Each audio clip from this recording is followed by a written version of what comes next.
Chapter 525. The moon was as cold as water. Fan Xian narrowed his eyes and looked at the distant foot of the mountain and the distant seaside. He saw the small boat gently sinking and floating in the ink-like water.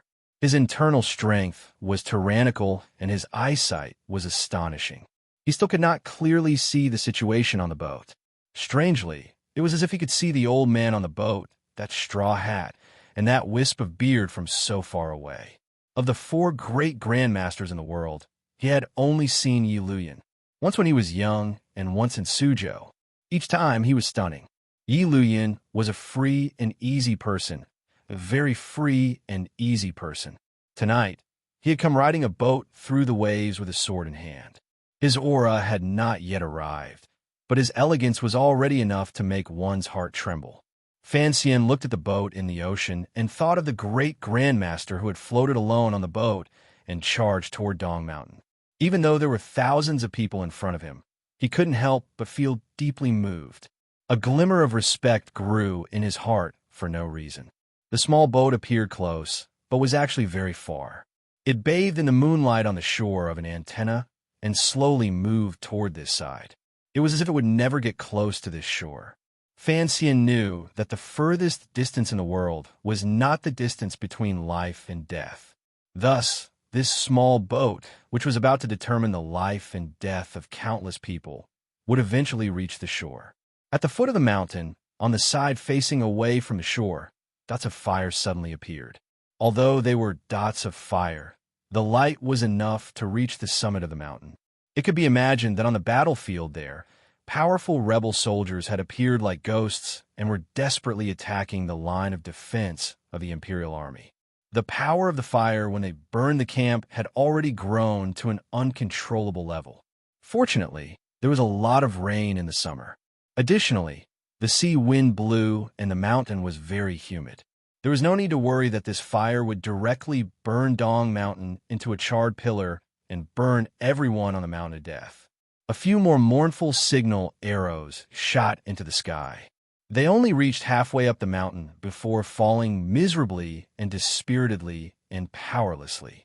It was at this time that the Imperial Army's line of defense at the foot of the mountain found it difficult to continue and almost couldn't hold out much longer. The little boat had not yet arrived, but the powerful enemies had already reached the foot of the mountain. The Qing Emperor and his group all had their backs to the sea.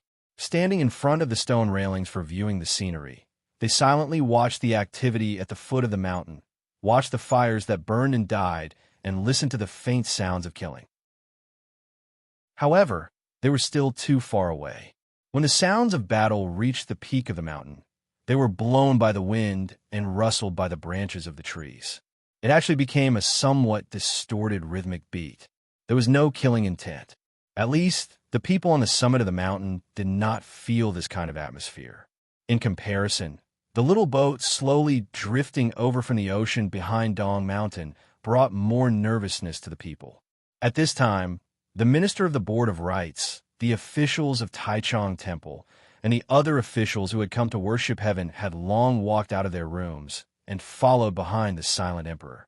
Each of them was shocked and terrified, but no one dared to say anything.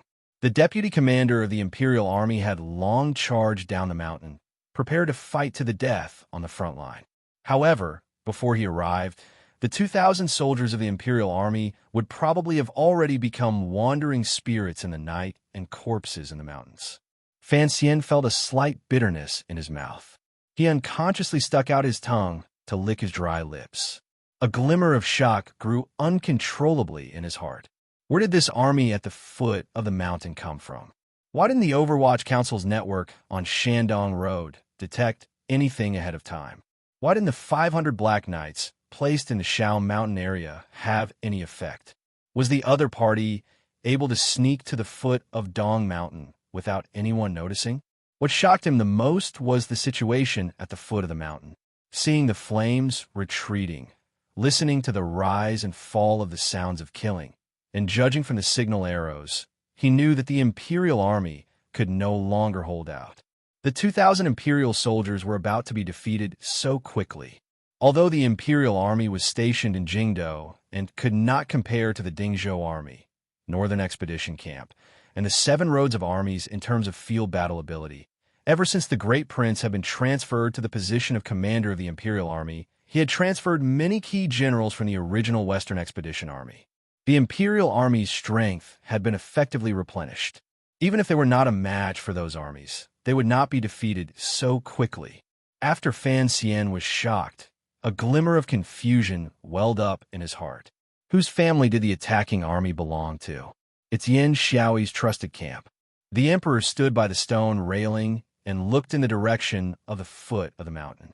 Although it was clear that he could not see clearly what was happening below, he saw a glimmer of unease in Fan Xian and old Unikong's eyes. Coldly, he said, "The Imperial Army is not a match for them." Yin Xiaoyi's trusted camp? Fan Xian furrowed his brows. He immediately thought of the strange Sangzhou victory between Sangzhou and Yinjing a month ago. Although he still didn't know what method Yin Xiaoyi had used to send these soldiers to the foot of Dong Mountain, since the enemy had already arrived, thinking about it now was a waste of time. You are the commissioner of the Overwatch Council. An army has traveled thousands of li to carry out an attack deep inside the country. What crime is that? The emperor looked at Fan Xian and asked with a slight smile. Fan Xian laughed bitterly. He knew that the emperor was joking. However, the situation at the foot of the mountain was so dangerous. He was not in the mood to joke. He replied, "Even if there is a secret passage to the north of Danzhou, the Overwatch Council should have received news of it. Thus, I think that someone in the council is helping him." The emperor smiled and didn't say anything. There was an additional glimmer of self-mockery in his smile. Fan Xian saying that there was a problem in the council was honest and also a test. He wanted to test whether or not the elite group at the foot of the mountain, killing like tigers and wolves, Yin Xiaoyi's trusted camp, had been purposely let there by the emperor. Looking at the emperor's confident expression and calm posture, Fan Xian believed this deduction in the depths of his heart. However, the emperor's smile appeared very helpless. "I want to know the specific situation at the foot of the mountain," the emperor suddenly said coldly. "I don't want to be blind." Back then, the emperor had personally led the army to fight north and south. He had made illustrious achievements in battle and could be called the foremost general in the land. However, he had not personally gone into battle for almost 20 years. That was why Shang Shanhu, who was fighting the barbarians in northern Qi, had gradually overshadowed the monarch's military glory. In the situation of the royal entourage being surrounded, if the emperor could personally command the imperial army, presumably, the imperial army at the foot of the mountain would not have been defeated so wretchedly. However, even though there was a bright moon hanging high in the night, going up and down the mountain was not as joyful as singing folk songs. Sending orders took a long time, much less personally commanding. Thus, the emperor's expression was icy and his tone was not friendly. This slight unfriendliness did not frighten the people by the emperor's side to death. In such a situation, the emperor was sufficiently calm that he did not fly into a rage and chop off the heads of the officials by his side. Fan Xian slowly lowered his head and gently touched the index and ring fingers of both of his hands, forming a bridge. In an instant, he circulated all the tyrannical Jinqi in his body, urging the two circulations in his body that were different from everyone else's to circulate quickly. He forced his six senses to the clearest realm. In an instant, the aura on his body grew greatly, stirring up a gust of wind on the summit of the mountain. The sand and stones moved slightly. The tiger guards guarding the emperor's side were startled. At such a sensitive moment, they all made defensive movements. Only old eunuch Hong was standing behind the emperor in a half-asleep state. A moment later, Fan Xian respectfully reported, "Your Majesty, it is a bit strange. The other party seems to have retreated." Hearing these words, the emperor's brows furrowed. A moment later, he faintly said, "Just how many people did he bring?" He dared to try to seal off the entire mountain and not let a single person out. Yin Xiaoyi has a big appetite. The officials on the summit, including Fan Xian, were all confused. Only the emperor clearly determined the rebel army's intentions. They gave the imperial army a chance to regroup. They were afraid that the two sides would fight and enter a chaotic situation, leaving some survivors out of this large net. The rebel army at the foot of the mountain was prepared to not let a single person escape Dong Mountain and report to the surrounding provinces. Impossible, Fan Xian said. He knew that according to the Overwatch Council's procedures, the 6th Bureau swordsmen, mixed with the Imperial Army, would find an opportunity at the first instant to break out of the heavy encirclement and inform the Dongshan Road government to urgently mobilize the provincial and nearest troops to come to their aid. Given the ability of the 6th Bureau swordsmen to move in the dark, even if there were tens of thousands of riders at the foot of the mountain, they would not be able to kill or capture all of these swordsmen. There would always be a few people that would be missed. A shadow-like, gray-clothed man floated up from the 10,000 steps to heaven. This person's qigong was excellent, but his posture was strange. It was as if there was a spring installed in his knee joints. Each time he touched the ground, he bounced up gently. Although his posture was not as graceful as that of a powerful warrior, it was superior in that he was fast and quiet. Before the gray-clothed man reached the summit, countless snowflakes had already bloomed in the night sky. The tiger guard hiding around the emperor raised their long knives and chopped down. In an instant, they covered up the splendor of the moon. The gray-clothed man did not attack. He only held up a token. Under the moonlight and knife light, the token was very obvious. It was the token of the Overwatch Council. Eunuch Yao waved his hand. The tiger guards pulled back their knives, but they still revealed themselves. They surrounded the gray-clothed man in the center. A dozen long knives pointed in a threatening manner. Fan Xian believed that even if he was between these dozen long knives, he would only be able to run for his life. However, he took a step closer to the gray-clothed man with a questioning and worried expression on his face. The gray-clothed man was one of the two wings of the Overwatch Council, Wang Qinian. He was Fan Xian's trusted aide. When a sudden change occurred, he had led the Overwatch Council people to set up defenses at the foot of the mountain. He had long been shocked beyond words. He didn't say much to Fan Xian. Surrounded by the knife-wielding men, he knelt in front of the emperor and Fan Xian. In a low voice, he said, 5,000 rebel soldiers, armed with crossbows, all of them archers. At the same time, everyone on the summit fell silent because of this news. First of all, this news proved the emperor's judgment. The attacking rebel soldiers were Yin Xiaoyi's trusted soldiers. Only a god of archery like Yin Xiaoyi could train all of his trusted soldiers into 1 in 1,000 master archers. Although the distance of an arrow was not as far as a crossbow, it was faster than a crossbow. 5,000 master archers had attacked in the dark. It was said that Yin Xiaoyi's trusted soldiers were all longbowmen. No wonder the Imperial Army and Overwatch Council people at the foot of the mountain had such difficulty resisting. The emperor looked at Wang Qinian kneeling in front of him and asked in a low voice, "How is the battle situation?" Wang Qinian's tone froze. He immediately replied, "When we were attacked, I went up the mountain. I do not know the current situation." The emperor huffed coldly, but did not continue to express his dissatisfaction. It had not been long since the attack. The distance between the top and bottom of the mountain was very far. Other than the signal arrows, Wang Qinian was the first official to rush to the top of the mountain to report. Looking at his deathly pale face, one could tell that this short charge up the mountain had used up most of his spiritual and internal strength. 5,000 longbowmen. The emperor suddenly laughed coldly. They want to wipe out 2,000 imperial soldiers. Xiaoyi does not have such ambitions. I am truly curious who the master at the foot of the mountain is. The rebel soldiers had sealed the mountain and were not attacking.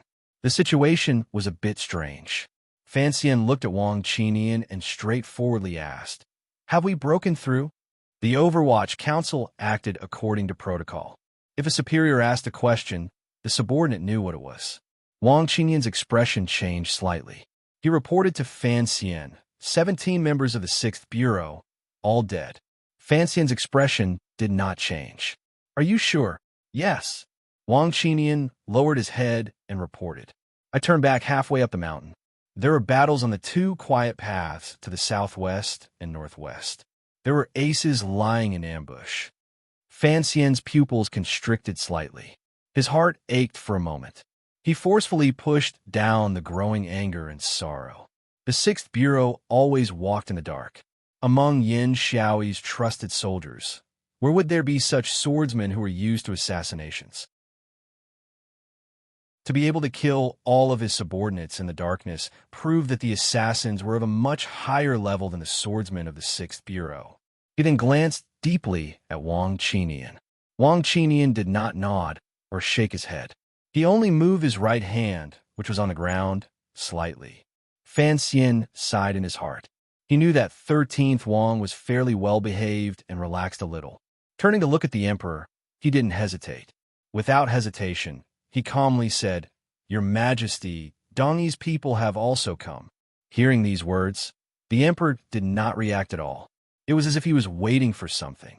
A moment later, Eunuch Yao walked back from the stone steps and quietly said something by the emperor's ear. The emperor's expression gradually darkened. Only now did Fan Xian know that when the first warning arrow had risen, Eunuch Yao had already arranged for the Tiger Guards to begin breaking out of the encirclement and send a message. Now, he had received a report confirming that the breakout had failed. The swordsmen of the Sixth Bureau of the Overwatch Council and the valiant Tiger Guards had twice tried to break out of the encirclement, but had both failed. Just how many aces had Dongyi lent to the eldest princess? Had the Sword Hut, which produced the most 9th-level aces in the world, all gathered at the foot of Dong Mountain? Had Sigajian come? The night wind rose again on the summit of the mountain. The little boat on the distant ocean was still both far and near. The sounds of killing at the foot of the mountain gradually died down. The moonlight shone on the mountain woods, but could not brush away the darkness in the woods. No one knew how much hidden killing intent was waiting for the people on the summit of the mountain. The emperor suddenly thought of the scene of Fan Xian circulating his qi earlier and coldly asked, "Your martial arts are getting better. Has the old illness from last year recurred?" Fan Xian didn't understand why the emperor would suddenly ask such an irrelevant question at this time. He replied, "It has not recurred." "Very good." The emperor calmly gazed at the vast land under the moonlight. "Then, I will leave this matter to you with peace of mind. Get out." The emperor roared darkly and angrily. On the summit of the mountain, other than the emperor, Fan Xian, old Eunuch Hong, and the Tiger Guards hidden in the darkness, everyone else obeyed the order and rolled back into their temples and residences, leaving this place empty for the emperor and the commissioner, the pitiful father and son. My journey to worship the heavens this time was a gamble. What I worship is the heavens, and what I gamble on is also the heavens. A seriousness flashed between the emperor's brows. I don't want to wait any longer, so I am gambling with my life. I am gambling on the fate of heaven. Whether it succeeds or fails, it is all within my calculations. If it succeeds, the Qing court will no longer have internal worries. Within 3 years, the sword will point to the world, and no one will dare to slow my steps. However, he did not say what would happen if he failed. Coldly, he said, "Perhaps I have calculated wrongly. Tonight, I lured Uncle Lian up the mountain. I had thought those two people would not interfere. After all, this is the Qing kingdom breaking its own pillars. If it had been in the past, they would have stood by and watched." Fan Xian stood silently to the side. He was certain that the 9th-level aces from Dongyi were participating in the rebel army at the foot of the mountain. As for whether or not Sigajian would come, no one could guess. Even if that idiot comes, so what? However, the emperor slowly closed his eyes and sighed. "I must consider what comes after, so you can go down the mountain." Fan Xian raised his head in surprise, not knowing how to respond. He had thought for a long time about how to convince the emperor to let him go down the mountain. He had not expected the emperor to bring up this idea himself. However, the paths down the mountain were all sealed. In addition to the terrifying 9th-level swordsman from Dongyi, how could he go down the mountain? The emperor smiled mockingly and said, "Do you think I will drag you by my side and force Lao Wu to act?" Fan Xian smiled helplessly. The emperor took a deep breath. It was as if he wanted to suck in all of the moonlight on the summit of the mountain into his chest. A moment later, he said in a cold voice, "Regardless of whether or not I succeed, Jingdo will certainly say I am dead." Thus, I want you to go down the mountain. I want you to go back." He looked calmly into Fan Xian's eyes and said, "Of my 4 sons, 2 of them are worse than pigs and dogs. Go back to the capital on my behalf and teach them a lesson. Don't disappoint me." The emotions in Fan Xian's heart were complicated. He then heard the emperor's words that were even gentler than the sea breeze. "There is no need to stay here to gamble your life with me. Go back to the capital. If the outcome of the matter is not what I imagine, you can do whatever you want. You decide who sits in that chair." Fan Xian's heart shook. He was speechless.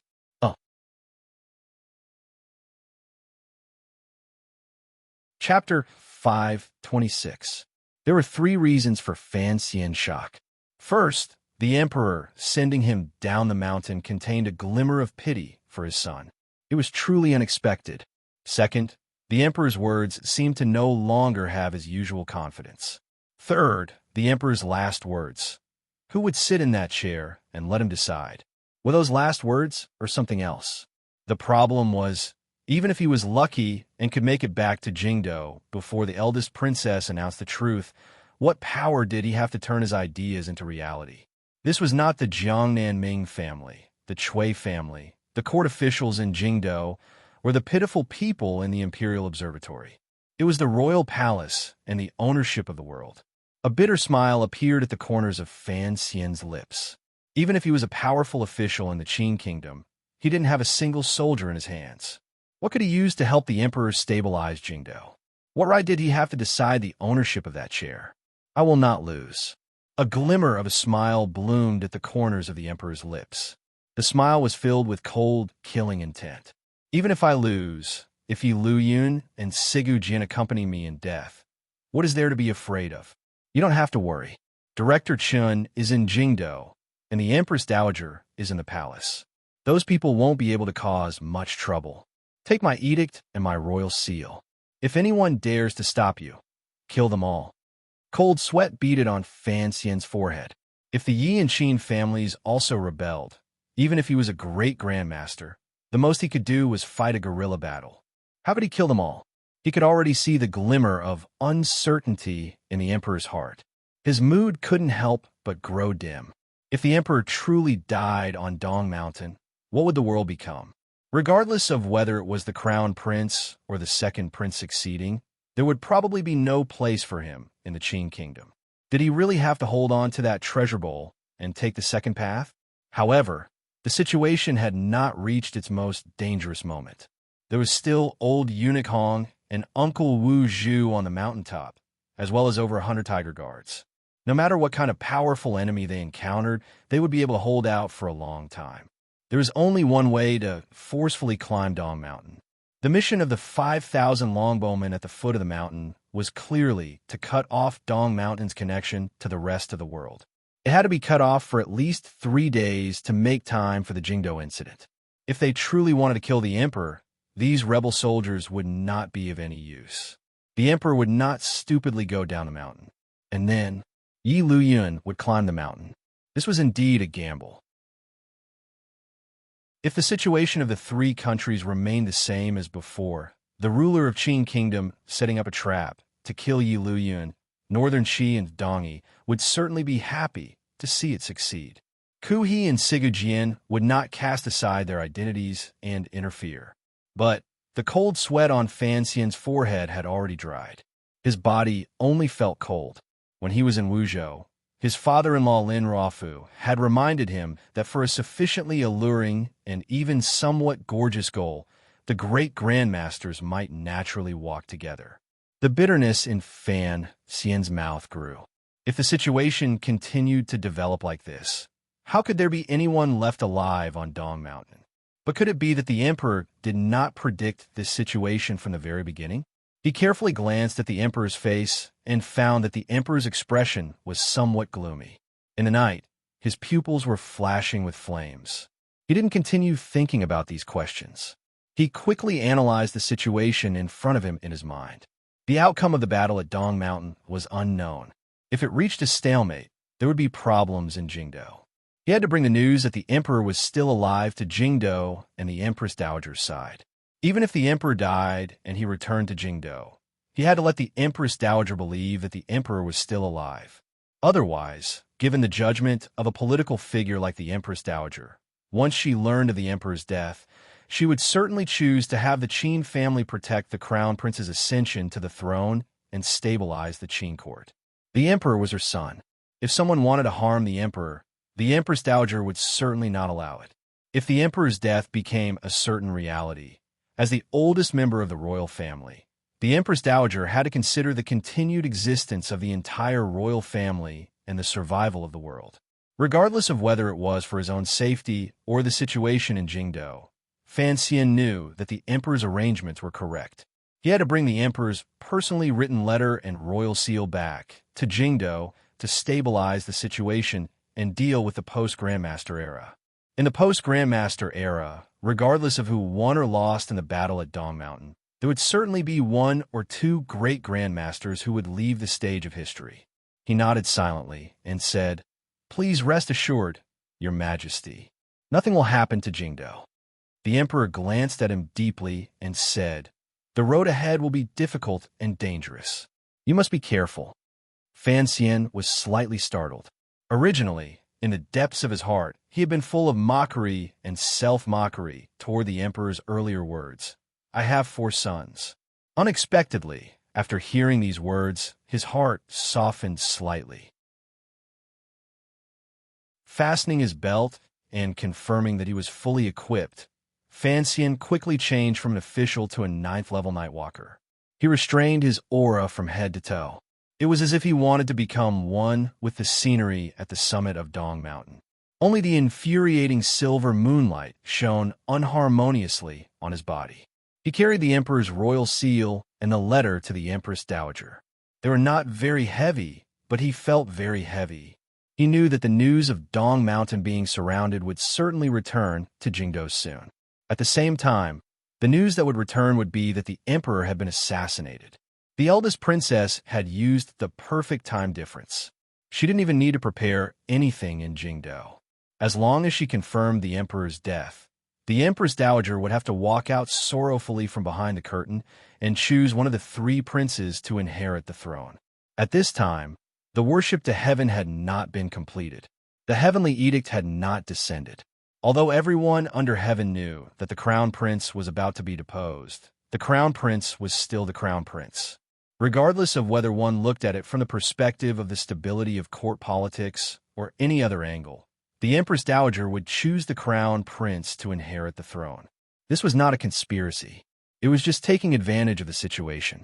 Even if the emperor had countless backup plans in Jingdo, and Qin Pingping and the imperial army were equally loyal, once the news of the emperor's death spread through the world, who would openly disobey the Empress Dowager's edict? Unless they wanted to rebel a second time. Fan Xian stretched his limbs as if he wanted to lighten the burden on his body. He knew that he was essentially carrying the Qin Kingdom's dragon chair on his back. After all, they are your brothers. The emperor stood beside the black-clothed Fan Xian and coldly said. The emperor stood beside the black-clothed Fan Xian and coldly said, "If we can avoid killing, we won't, particularly Chengze. If I have to, then I'll kill them all." Fan Xian's heart trembled slightly, and he nodded. The corners of the emperor's lips twitched slightly. Gazing at the little boat in the distance, he mockingly said, "Why is Uncle Luyun so slow? As a great grandmaster, do you still have uncontrollable cowardice when facing me? Do you still need helpers?" Fan Xian smiled and didn't say anything. He raised his head to glance at the bright moon in the sky and furrowed his brows. "During the day, I once told you why I chose Dong Mountain to worship heaven," the emperor suddenly said.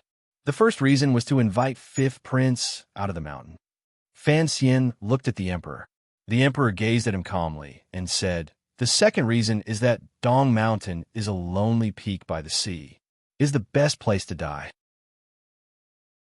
Yunrui had Yin Xiaoyi surround the mountain and then invited Uncle Luyun to come up and assassinate me. I have nowhere to go. Dong Mountain was isolated by the sea. There was only one dead end to the foot of the mountain. The side of the mountain facing the sea was a stone wall as smooth as jade. Even a great grandmaster would not be able to use lightness skills to ascend. If the emperor was assassinated there, it would truly be difficult for him to escape. I chose Dong Mountain as a place of death to give Yunrui a misconception. The emperor seemed to have shaken off the news that Sigu Jian might have come and recovered his confident expression. Calmly, he looked into Fan Xian's eyes as if he wanted to see through his heart. She thought she could seal off all news of Dong Mountain and let her do as she pleased in Jingdao. She forgot that I chose this place of death because I have a living person by my side who can fly out of this place of death. Fan Xian smiled bitterly. He thought that even his ultimate skill had not escaped the emperor's eyes. It looked like there were not many things about him that the emperor didn't know. In this world, probably only his strange method of channeling qi could help him slide down the mirror-smooth Dong Mountain. The emperor had captured him and brought him to Dong Mountain to set up an ambush there. The emperor had indeed thought far into the future. Fan Xian's heart suddenly jumped. He was no longer as worried as before. Since the emperor could even use him, how could he not have a plan to deal with the most dangerous situation in front of him? The emperor smiled slightly and said, I once told Gong Dian that your ability to climb walls is very similar to mine. Much better than mine. Fan Xian looked at the abyss-like cliff under his feet and twisted his neck. In a rare moment, he made a joke. It's a pity that the moonlight tonight is too bright. The moon waxes and wanes. That's what you once said. The emperor raised his head to the sky and said, I cannot predict everything that will happen, but I know that the moon cannot remain this bright forever. As his words fell, a layer of dark clouds floated in from the sky and hid the full moon behind them. The silver light suddenly disappeared. Night once again descended upon the land. The summit of Dong Mountain was completely dark. There was no trace of Fan Xian at the emperor's side. The dark forest at the foot of the mountain was filled with the smell of blood. It was even more fishy than the sea breeze. Occasionally, the moonlight would brush through the forest. It was faintly possible to see corpses everywhere in the forest. Some of the corpses were lying on the ground, while others were leaning weakly against tree trunks. Most of the dead wore the uniform of the Imperial Army. What was more consistent was that these Imperial Army soldiers who had been killed had numerous arrows pierced through their bodies. The arrows pierced deep into the bodies of the dead and viciously pinned them to the trees and the ground. The scene appeared wretched and terrifying. The forest at the foot of Dong Mountain was dense. The road was covered by the darkness and the forest at the same time. It was impossible to see its general appearance. One could only see countless corpses and blood. The closer they got to the foot of the mountain, the more intense the battle earlier could be seen. Fires lit and then extinguished. Only a few trees in the forest near the mountain gate were still burning. They only lit up a corner of the silent night. The smell of burning on the ground gradually rose, suppressing the smell of blood and the sea breeze. It made the soldiers on both sides nervous. Whoosh! A sharp sound broke through the air. A long arrow shot out like lightning and hit an Imperial Army soldier closest to the edge of the forest.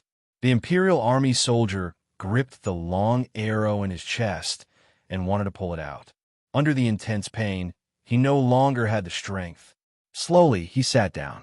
Just as he was about to sit down, 3 more arrows pierced through the air and pierced into his body. The Imperial Army soldier's head tilted to the side. Blood sprayed from his lips as he died. It was completely silent at the foot of the mountain. The 5,000 rebel soldiers had come to Dong Mountain without anyone knowing and launched the most despicable and sudden night attack on the 2,000 Imperial Army soldiers. The Imperial Army was unable to react in time. Additionally, they had followed the royal entourage to worship heaven and had not prepared the heavy armor needed for battle in the field. The attacking rebel army was Yin Xiaoyi's personal camp. More than 5,000 longbowmen and marksmen had feigned an attack between Sangzhou and Yanjing.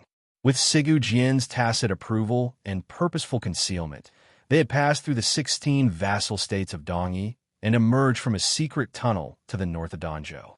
Using nearly 20 days, they had sealed off Dong Mountain like 5,000 ghosts. The scouts along Dong Mountain had all been killed by the aces of the rebel army. They didn't have time to send out any news. 2,000 Imperial Army soldiers without heavy armor had been ambushed by 5,000 longbowmen. One could imagine the heavy price they had to pay. What made these Imperial Army soldiers most angry and pained was that the first wave of attack from the rebel army archers was actually fire arrows. In that instant, it was as if thousands of sky lanterns had been lit at the foot of Dong Mountain. They floated toward the Imperial Army camp. The moment the fire arrows landed on the ground, they ignited. The camp began to burn. The forest began to burn. Everything began to burn. The power was ferocious. It was the spots of fire that the Qing Emperor and his group on the summit of the mountain saw. It was impossible for the Imperial Army to divert their attention to put out the fire. The burning fire and the suddenly bright night forest exposed all of their figures to the opposing archers. Although the Imperial Army was well-trained and immediately found a suitable cover in the first instant, they still lost more than 200 lives in the rain of arrows that followed closely behind. What followed was a bloody and tedious counterattack, a surprise attack, failure, and annihilation. The ground was littered with bodies, and the mountain was covered in fresh blood. In just a few rounds, the rebel army had defeated the Imperial Army and obtained an initial victory. They had sealed off the Imperial Army troops in an area half a li to the left of the mountain gate. The rebel army's attack suddenly stopped.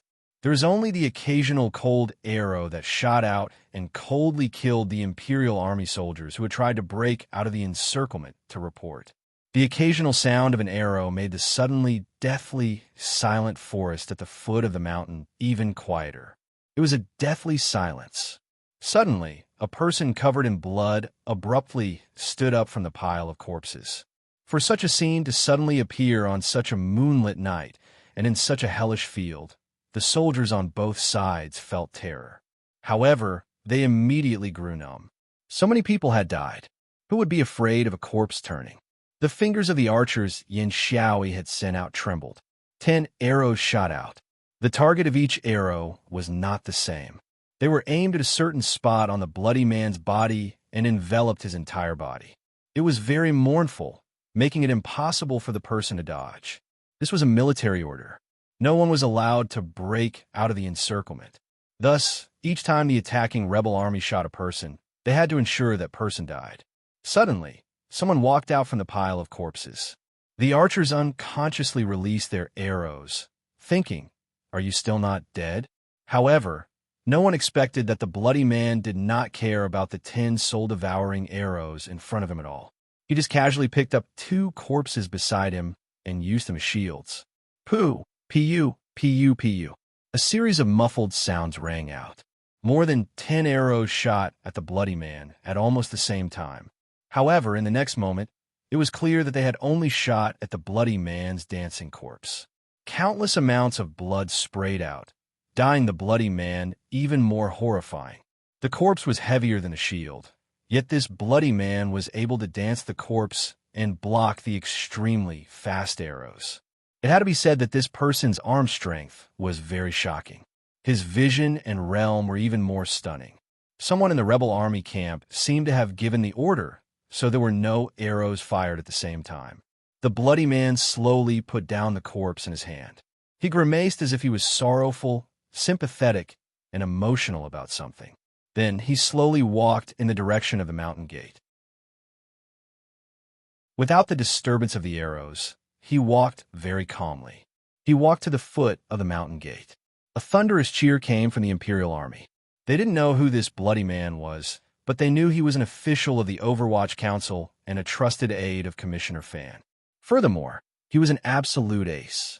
In the rebel army's third wave of attacks, this Overwatch Council official killed 40 longbowmen alone until he was finally knocked down by the wave of people and buried in the pile of corpses. Everyone thought he was dead. Unexpectedly, he was still alive.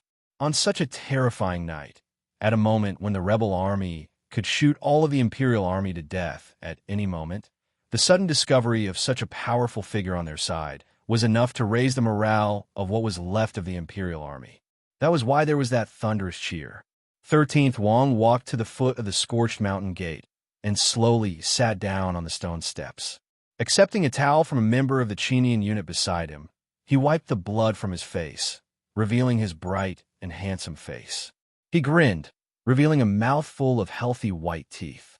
Gazing into the darkness at where the rebel army was, he smiled. 13th Wong was a true warrior. Tonight, he had learned to use a corpse to block arrows. He could no longer be considered a brute. If Fan Xian had seen this scene, he would certainly have sighed with regret. The sound of horse hooves could be heard. The rebel army parted, and a few horses came out. On the first horse sat a person. This person was shrouded in black from head to toe, and even his face was covered. Yin Xiaoyi's trusted soldiers didn't know who this black-clothed man was. They only knew that Governor Yin had given strict orders that this battle was to be commanded by this person. Although the trusted soldiers strictly obeyed military orders, they were still dissatisfied in their hearts. It wasn't until they passed through the mountains and crossed the water to the foot of Dong Mountain that this black-clothed man gave out military orders to divide and surround the imperial army and beat them into a sorry state. They were all simple orders and direct arrangements.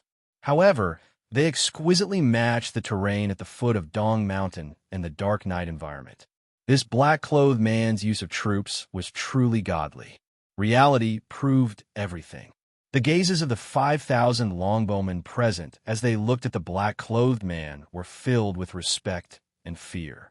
Even the puzzling military order to withdraw earlier, no one dared to question it. The black-clothed man was tall. Sitting on the horse, he appeared even more mighty. It was a pity that he was shrouded in black clothing. No one could see his true face or the might hidden under the black clothing. The black-clothed man looked at the blood-covered young man with jade-white teeth at the foot of the mountain gate. A voice came out from the black cloth and sighed with emotion. How brave! I've tried to kill him 3 times and still haven't killed him. He truly is a warrior. If this person joins the army, in less than a year, the world will have another brave general. The black-clothed man suddenly smiled slightly. However, the general trend has already been formed. How can the strength of one man go against the heavens? It is a pity that in a bit more time, this warrior will die. Suddenly, someone beside him sighed.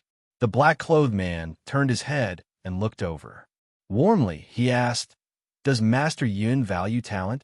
The person who sighed was none other than the first disciple of Dongyi's Sigu Jian, a master swordsman of his generation, Yin Zhilan.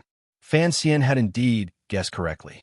Dongyi had indeed sent out their most elite group of assassins to help the eldest princess rebel army. Furthermore, it was Yin Zhilan who was personally leading the group. Yin Zhilan glanced at the black-clothed man beside him and forced a smile. However, he did not reply to this question, because among all the people present, only he knew who the young man who was covered in blood and yet still maintained a smile was. That person was not an official of the Overwatch Council. He was not even a citizen of the Qing Kingdom. He was 13th Wong, his teacher's most beloved disciple and his most accomplished younger brother disciple. Have they all gone crazy? Yin Zhilan muttered to himself. He thought to himself, since my brother disciple knows that the sect has sent people, why is he still standing guard at the mountain gate like a fierce tiger? What exactly is he thinking? Teacher sent you to follow Fan Xian, but he didn't want you to truly become Fan Xian's helper. Yin Zhilan looked at the bloody man at the foot of the mountain gate in the distance and thought with great confusion. To be loyal to one thing after doing something? To even disregard the interests of a sect? Is this madness, or is it the open killing nature that teacher admires the most? If one does not go crazy, how can one survive? The black-clothed man lightly replied to Yin Zhilan's sigh. Yin Zhilan shook his head and didn't say anything. Although he didn't know why his younger brother disciple would do this, as the heir of the Sword Hut, he respected his younger brother disciple. Thus, he would not reveal his younger brother disciple's background in front of this black-clothed man. He didn't know who this black-clothed man was, but all of the troops were led by him. Furthermore, after watching from the side for a long time, he had to admit that this black-clothed man's use of troops was indeed remarkable. He did not take any risks or clever tricks. He fought steadily step by step and managed to deploy the resources of the entire rebel army to a near-perfect realm. He did not give the Qing Imperial Army any chance to counterattack or break out of the encirclement. Yin Zhilan brought out most of the aces of the Sword Hut to cooperate with Yin Xiaoyi's trusted soldiers. The cooperation between the two sides had always been problematic. If the swordsmen of the 6th Bureau of the Overwatch Council on the mountain or the highly skilled Tiger Guards had broken out, it would not have been so easy to completely seal them off. However, the black-clothed man on the horse seemed to have a pair of godly eyes that could see all the details on the battlefield. At the beginning of the surprise attack, he forcefully ordered the aces of Dongyi to go to seemingly unassuming places to set up ambushes. At the beginning, Yun Zhilan didn't understand. As the repeated attacks happened in the darkness, and the repeated attempts to break out of the encirclement on Dong Mountain were ruthlessly pressed down by the black-clothed man's wrist, Yun Zhilan finally understood. This black-clothed man was no ordinary person. He was able to command the entire battlefield and not let go of any possible openings. Such a use of troops could not be achieved without decades of experience on the battlefield. Thus, Yin Zhilan was confused as to why Yin Xiaoyi had not personally led the troops here. Who exactly was this black-clothed man? He was guessing. Many people in the rebel army were guessing the black-clothed man's identity. This black-clothed man had only brought 2 trusted soldiers into the rebel army. He was free and at ease, but he used troops like he was moving his fingers. He was free and decisive in killing. He was worthy of admiration. The black-clothed man did not explain to his subordinates why he had stopped attacking. He only looked coldly at the suddenly rising mountain in front of him. Leading the rebel army to attack this time was only a part of the agreement. If he didn't temporarily hold this power in his own hands, it would be difficult for the emperor to make that decision. Suddenly, a black cloud floated across the sky and completely covered the bright moon. The area near the mountain gate was covered in darkness. The black-clothed man sat motionless on the horse. Only the short weapons in the cloth bags held by his 2 trusted subordinates beside him flickered with a faint light. Fan Xian didn't know how long this cloud would cover the moon. He silently slid down the mountain. He didn't slow or speed up. Terrifyingly, he maintained a steady speed. During the day, the jade-like wall facing the sea of Dong Mountain gave off a faint and deep light in the night. It merged perfectly with him, who was wearing black clothing. The knife-like dividing line along the 2 sides of Dong Mountain pierced straight into the ground by the sea. There were aces from Dongyi lying in ambush there, so he could not choose that route. He could only descend from the side, facing the sea breeze.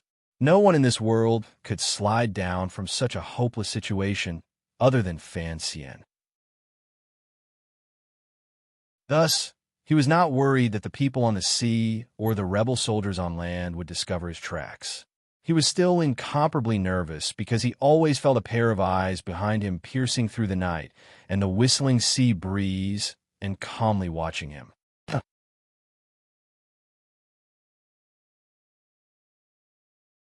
Chapter 5:27. No one was looking at him. Fan Xian knew this was an illusion. Just like the last time he was outside, Shangjing in northern Qi, on the precipice of Qi Mountain, he always felt that there was a pair of eyes watching him from the forest behind him. This was probably the stress reaction of a person facing a difficult and hopeless situation and experiencing emotional shock, particularly the natural reaction of an idealist like Fan Xian. A year ago, when he had sat on the white sailboat to return to Danzhou to visit relatives, he had passed by this great Dong Mountain that seemed to have been cleaved in half by a god's sword. At the time, he had looked at the smooth jade walls of Dong Mountain and had thought self-mockingly that he would not one day have to climb this mountain, right? Unexpectedly, all of this had become reality. Addition, subtraction, multiplication, division. There was the firmament above. Had heaven truly been watching him this entire time? The great Dong Mountain was more dangerous, slippery, and higher than the precipice of Qi Mountain. When Fan Xian reached this place, his body had already begun to tremble. The exhaustion of his internal strength had already begun to affect his body. Like a bat, he gently stuck to the stone wall. His fingers dug into a rare crack and rested for a moment. Raising his head, he could no longer see the lights at the top of the mountain. Glancing back, he could see the increasingly ink-like seawater and a few military ships floating in the water. It was the Jiaozhou Navy ships. They were here to protect. Although they would not be of much use against the sudden attack by the rebel army, it was clear that they could sail away from this place and inform the local government. However, from the development of the situation until now, the Navy ships had not moved. Although Fan Xian had never discussed this matter with the emperor, the two of them knew that the Qin family had also encountered problems. A corner of the moon came out, but Fan Xian did not move in a panic. He pressed his face against the icy stone wall and felt the threads of cold air. He thought a problem. If the Qin family was also counted, all of this was the gathering of all the power in the world to participate in the Dong Mountain operation. No wonder the emperor had not expected it. One person could make all the enemies in the world put aside their temporary differences and closely unite. What kind of realm was this? This was the realm of the Qing emperor.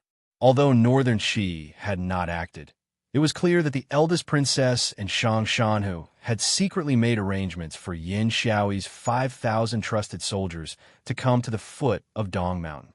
Fan Xian rubbed his face against the cold stone. Would Haiteng know about such an important matter? Immediately, he breathed gently a few times. In reality, this dangerous situation, no matter how he looked at it, was created by Chun Pingping, the old cripple, using many years of time.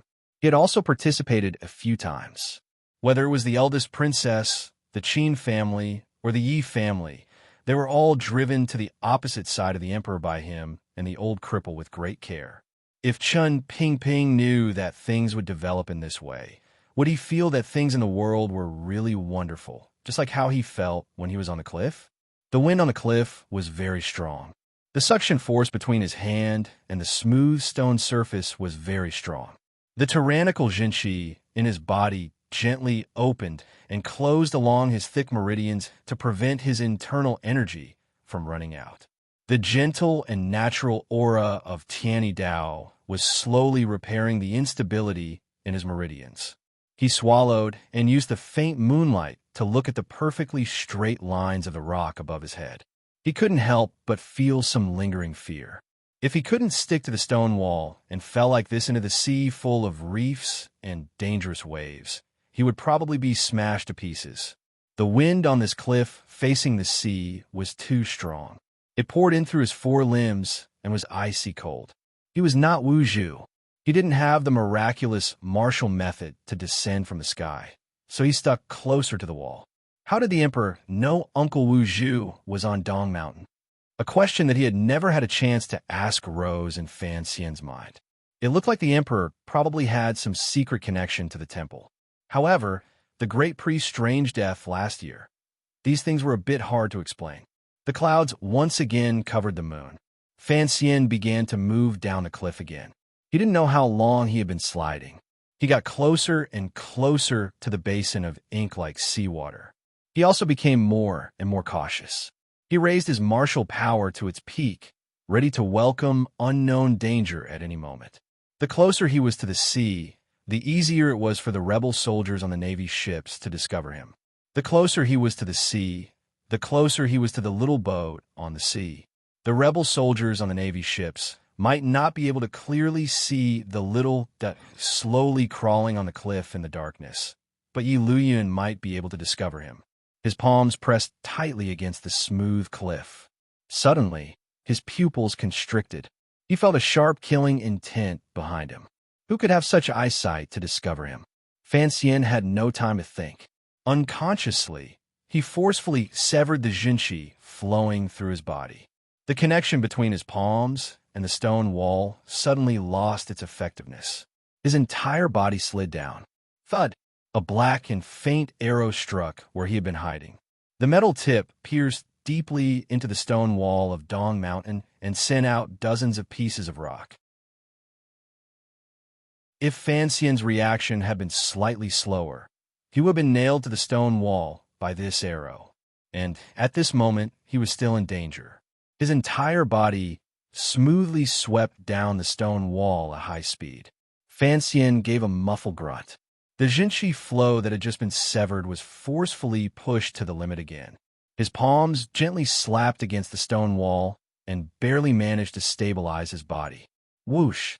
The second black arrow shot ruthlessly into the stone wall under his feet. It was only half an inch away from his heel. The situation was extremely dangerous. The person who had fired the arrow had clearly planned ahead and calculated the speed of Fan Xian's fall. If Fan Xian had planned to naturally fall and avoid the sudden attack of the arrow, it would have been difficult for him to escape. Cold sweat poured down Fan Xian's back. With a shake of his right palm, half of his body left the wall and drew a semicircle in the air before sticking back to the stone wall. However, now that he was facing the ocean, he had no time to think. Purely unconsciously, he slid down the stone wall by 3 feet. Immediately after, his right palm slapped down again. His body bent strangely and twisted downwards. From a ship on the ocean, a dozen black arrows shot toward him coldly and mercilessly. They brushed past his body, pierced through his clothes, and stabbed ruthlessly into the stone wall. Thud! Thud! Thud! Thud! Fan Xian stubbornly and dangerously dodged on the stone wall. Purely relying on the never-ending training in his 20 years of rebirth and the foundation Wu Zhu had laid down as a child, he unconsciously dodged these unpredictable arrows. The situation was very dangerous. The black arrows came in a continuous stream and didn't give him any time to react. Furthermore, they seemed to have calculated his next landing spot clearly, forcing him to the point where he could fall off the cliff at any moment. Strangely, each time it seemed that Fan Xian would be hit by the black arrows, he would make a prediction. The Jinshi in his body circulated vigorously through 2 circulations, replenishing the Jinshi he had lost. It allowed him to barely ensure that one of his 2 palms would always stay on the stone wall. Each time it looked like he was about to fall, the palm stuck to the stone wall would pull him, twisting his body as he bounced up and down. It was as if he would never be able to escape the pull of the stone wall. He was like a wooden puppet made of black material. His 4 limbs were pulled by the mysterious power in the stone wall of Dong Mountain as he performed a stiff and comical dance on the cliff. The black arrows that followed closely behind his body valiantly brushed past his body and shot into the stone wall. They formed a few messy lines on the stone wall. The front of the lines chased after him with a strong, murderous aura. At any moment, they could pin this wooden puppet to death and shoot through his heart. Because the Navy ships were worried about the hidden reefs at the foot of Dong Mountain, they didn't get too close. To be able to shoot an arrow into the stone wall from so far away, there was only one person in the world. Only that person could discover Fan Xian hiding on the stone wall in such a dark night. The Qing army's northern governor, Yin Xiaoi. After an indeterminable amount of time, the black arrows on the ocean surface stopped. There was no trace of Fan Xian on the cliff. The bottom of the cliff returned to silence. There was only the sound of waves crashing against the shore. Fan Xian had finally successfully dodged the chain of arrows and landed on the rocks. Stab! The last black arrow also seemed to have missed. It stabbed ruthlessly into the stone wall, sinking more than an inch into the stone. The tail of the arrow trembled endlessly and made a buzzing sound. There were a few strands of black cloth on the shaft. The sound of the waves on the rocks shook the sky. Fan Xian half knelt on the slippery rocks and began to cough uncontrollably. Fortunately, the Navy ships were too far away. The sound of the waves crashing against the rocks was too loud. It covered up his series of coughs. In the dark night, he did not reveal his figure. His face was pale. Climbing down this kind of precipice where humans couldn't walk, and then avoiding Yin Xiaoi's marvelous chain of fatal arrows, he had already used up too much of his Jinshi and spirit. The last part of the puppet dance on the cliff seemed to have been easily dodged, but it was already a display of his highest realm. Every second, every moment, his nerves were tense. He had dodged the impossible. The speed at which the Jinshi in his body changed was too fast, and the frequency was too high. Even with the powerful width of his meridians, he still could not withstand it. When the Jinshi reversed, it injured a meridian below his diaphragm. It made him cough and feel a tearing pain in his chest. Compared to this, he did not care too much about the wretched wound on his right shoulder. Although the wound had been twisted by the sharp arrow until the flesh had split open and blood flowed freely, even the Black Overwatch Council official's robe had been torn and mixed into the wound. It was very painful, but it had not injured any vital parts. It was nighttime, which was disadvantageous to Yin Xiaoi. However, Fan Xian was on the precipice and was at an even greater disadvantage. Thus, this attack and escape were not fair. No matter how valiant Fan Xian was, in the end, he had not dodged the last arrow. However, how many people could keep their lives from Yin Xiaoi's chain of arrows under such dangerous conditions? Fan Xian lowered his body very low. The seawater soaked through his clothes, making the black clothes soak with water. It blended perfectly with the reef that was often submerged in the seawater. Fan Xian was not worried about whether or not Yin Xiaoi's arrow had been coated with poison. For one, he knew that Yin Xiaoi was proud and arrogant and had always disdained the use of poison. For another, he took out a pill from his clothes and chewed it, mixing it with his saliva and swallowed it. In terms of using poison, not many people were better than him. The situation on the shoreline was still tense. The ship could not get close to the precipice. Presumably, the eagle-like eyes on the ship were staring at all the movements below the precipice. They had to kill Fan Xian before he came ashore.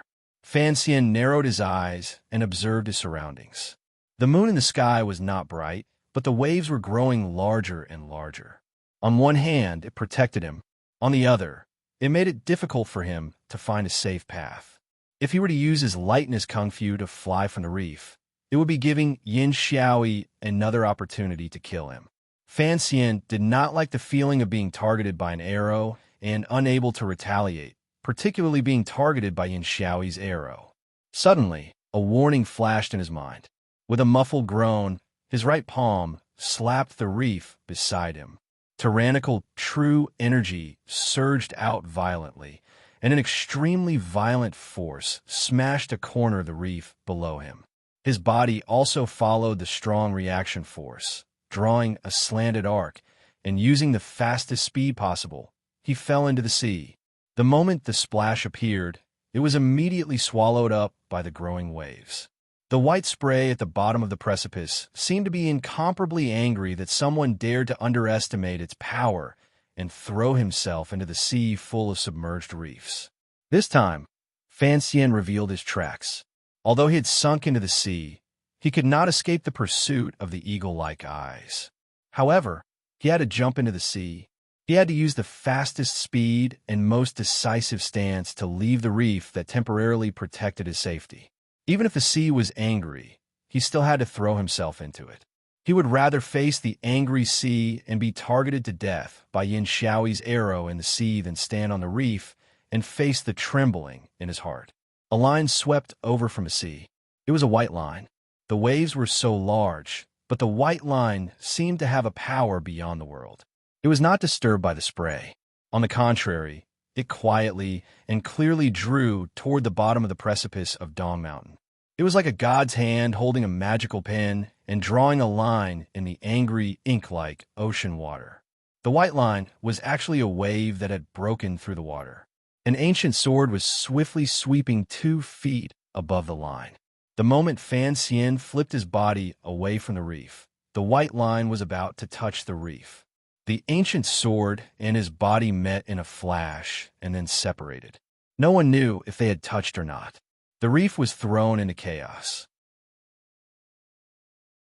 Before the power of the sword arrived, the sword intent seeped out and easily split open the wet black reef where Fan Xian had landed earlier. In front of this sword, the reef was like black tofu. Then, the sword swept through the waves and air and pierced into the smooth stone wall of Dong Mountain. The stone wall was very hard, but the body of the sword had completely pierced in. Only the hilt was left like a small dot.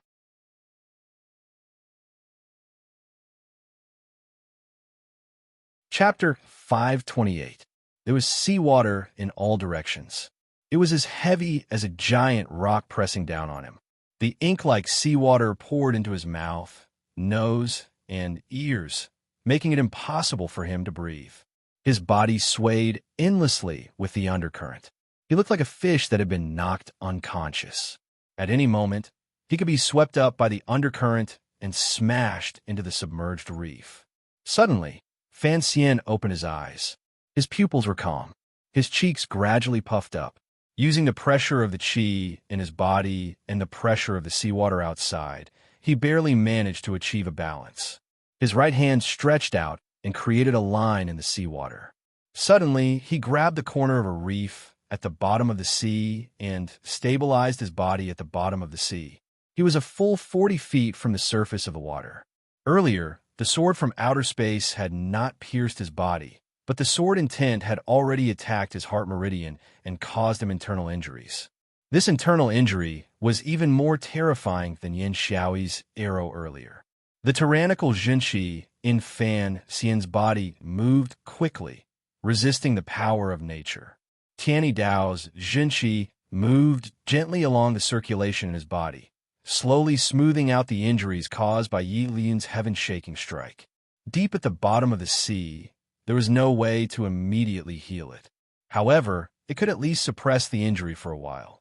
However, the two different types of Jinshi in his body were moving at high speed, bringing a great burden to his body. A wave of power was expanding inside his body. Gradually, two streams of blood flowed out for his nostrils. Disturbed by the undercurrent of the sea, the blood quickly dispersed into a cloud of blood mist covering his face. The arrow wound on his shoulder also began to bleed rapidly. His entire body was like a leather bag filled with red paint. Someone had pricked two small holes. It looked very terrifying. Fan Xian's cheeks puffed up, and his eyes were wide open. His face had already changed shape. With one hand clawing at the submerged reef, he looked at the surface of the sea like a toad.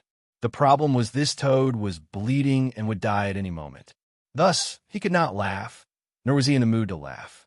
Thinking of the dangerous scene earlier, he couldn't help but feel a chill in his heart.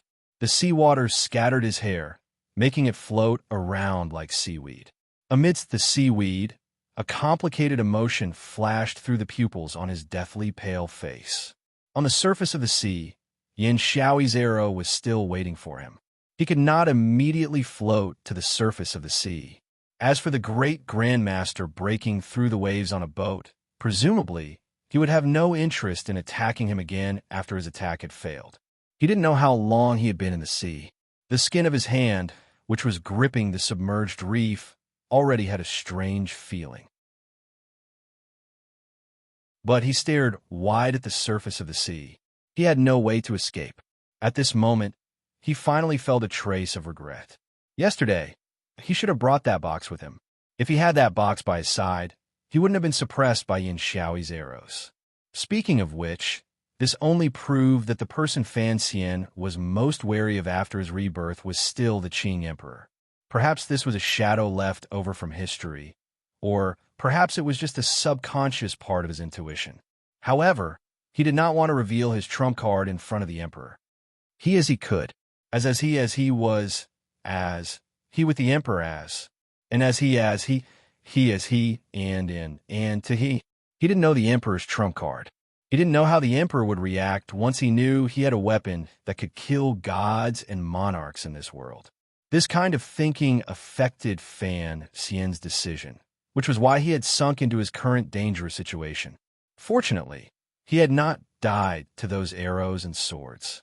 He should be proud of this. If the story of the dance at the bottom of the cliff, the black arrow, and the sword breaking through the waves spread throughout the world, presumably everyone's understanding of Fan Xian would enter a whole new level.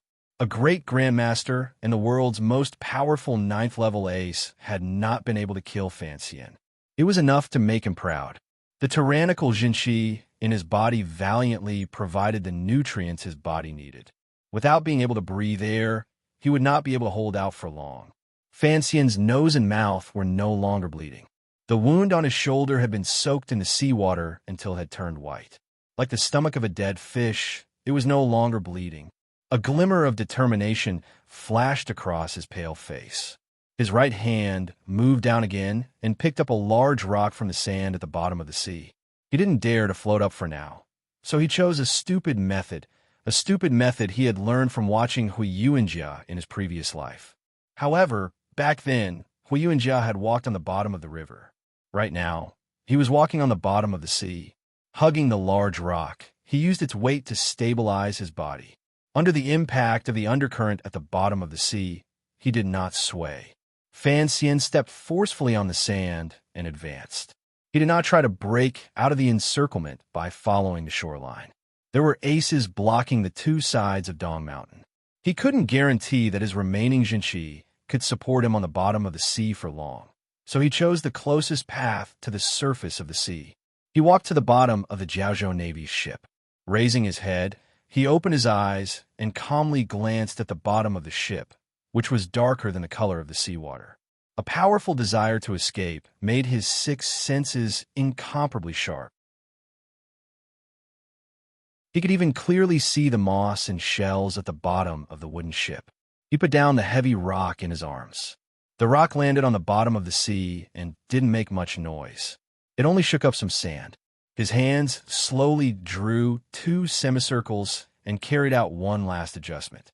Fan Xian relaxed his body and followed the buoyancy of the sea to float upward as naturally as possible. He was terrified of startling Governor Yin, whose eyes were like an eagle's, ears like a shark's, and nose like a dog's. Maintaining the feeling of a piece of driftwood, Fan Xian slowly floated to the bottom of the military ship. Very carefully, he moved toward the outer edge of the bottom of the ship. He still didn't poke his head out of the water. Separated by about half a foot of seawater, he did his best to watch the movement on this side of the ship. This was a gamble. The reason he had chosen this ship was because Yin Xiaoi had not fired the arrow from this ship earlier. If the helper he was looking for was not on this ship, Fan Xian could only dive down again and search for an opportunity on another ship. He didn't know if he would be able to make it to the other ship. Fortunately, his luck this time was not bad. A strange smile rose to Fan Xian's pale face, soaking in the seawater. He thought to himself that his luck in this life was indeed incomparable to that of others. He saw a hand on the side of the ship. The hand was very naturally resting on the side of the ship. It was gently making noiseless knocks, maintaining a steady and strange frequency. On the surface of the sea, there were 5 Navy ships slowly cruising. Under the illumination of the moonlight, these ships were like demons searching for prey, slicing through the surface of the water, ready at any moment to nail the prey hidden at the bottom of the sea. Another 3 ships sailed far away from the main group, maintaining a corresponding distance. They were responsible for providing support and keeping a wider watch. On one of the ships, the lights in the middle of the hall were dim. The Jiaozhou Navy general in charge of this ship, Su Maokai, was sitting coldly in an armchair. Of his 3 trusted soldiers, 2 were responsible for guarding outside the hall. One was responsible for communicating with the Navy's flagship. There was only one trusted soldier left by his side. The soldier's face was hidden in the darkness behind the light. His facial features could not be seen clearly, but it could faintly be seen that his face was slightly pale. No one knew if he had been frightened by the battle array tonight. It was completely silent on the ship. Suddenly, the trusted soldier opened his mouth to speak. Why did the Jiaozhou Navy also betray? Su Maokai was now the 3rd-ranked figure in the Jiaozhou Navy. He had enough power under his command. For a major matter like tonight, if he didn't know the inside story, he would not have followed the Navy's flagship to surround the sea around Dong Mountain. He lowered his head and then slowly said, "Young master, the situation right now is not that the Jiaozhou Navy has betrayed. Rather, it is you who has betrayed." The trusted soldier was Fan Xian, whose luck was so good that he had quietly snuck onto the ship. Su Maokai was an old member of the Chuanzhou Navy. Furthermore, the hand that had been hanging outside the ship proved that he had been secretly hoping that Fan Xian would be able to escape from death. Thus, Fan Xian had enough trust in him. After hearing these words, Fan Xian still furrowed his brows. Fan Xian and the emperor had long guessed what the eldest princess would do. For such a major matter as the Dong Mountain attack, they could at most control the news for a few days. In the end, the emperor would be assassinated and the crown prince would succeed. The matter of the emperor being assassinated needed someone to take the blame. That person had to have enough power to kill the emperor and have the motive to do so. Only then would they be able to convince the Empress Dowager in the palace and the officials in court. Even if it wasn't to convince, they had to give those people a psychological explanation. It was clear that among the group of people heading to Dong Mountain to worship heaven, the only person who had the power to kill the emperor was the commissioner of the Overwatch Council, Fan Xian, who held 500 Black Knights and had a few unknown aces in secret. As for the motive to assassinate the emperor, presumably, given the eldest princess intelligence, she would circle around the matter of the old Yi family that the Empress Dowager was most wary of. You didn't respond. I trust that you also didn't send a message to Wu Gafei.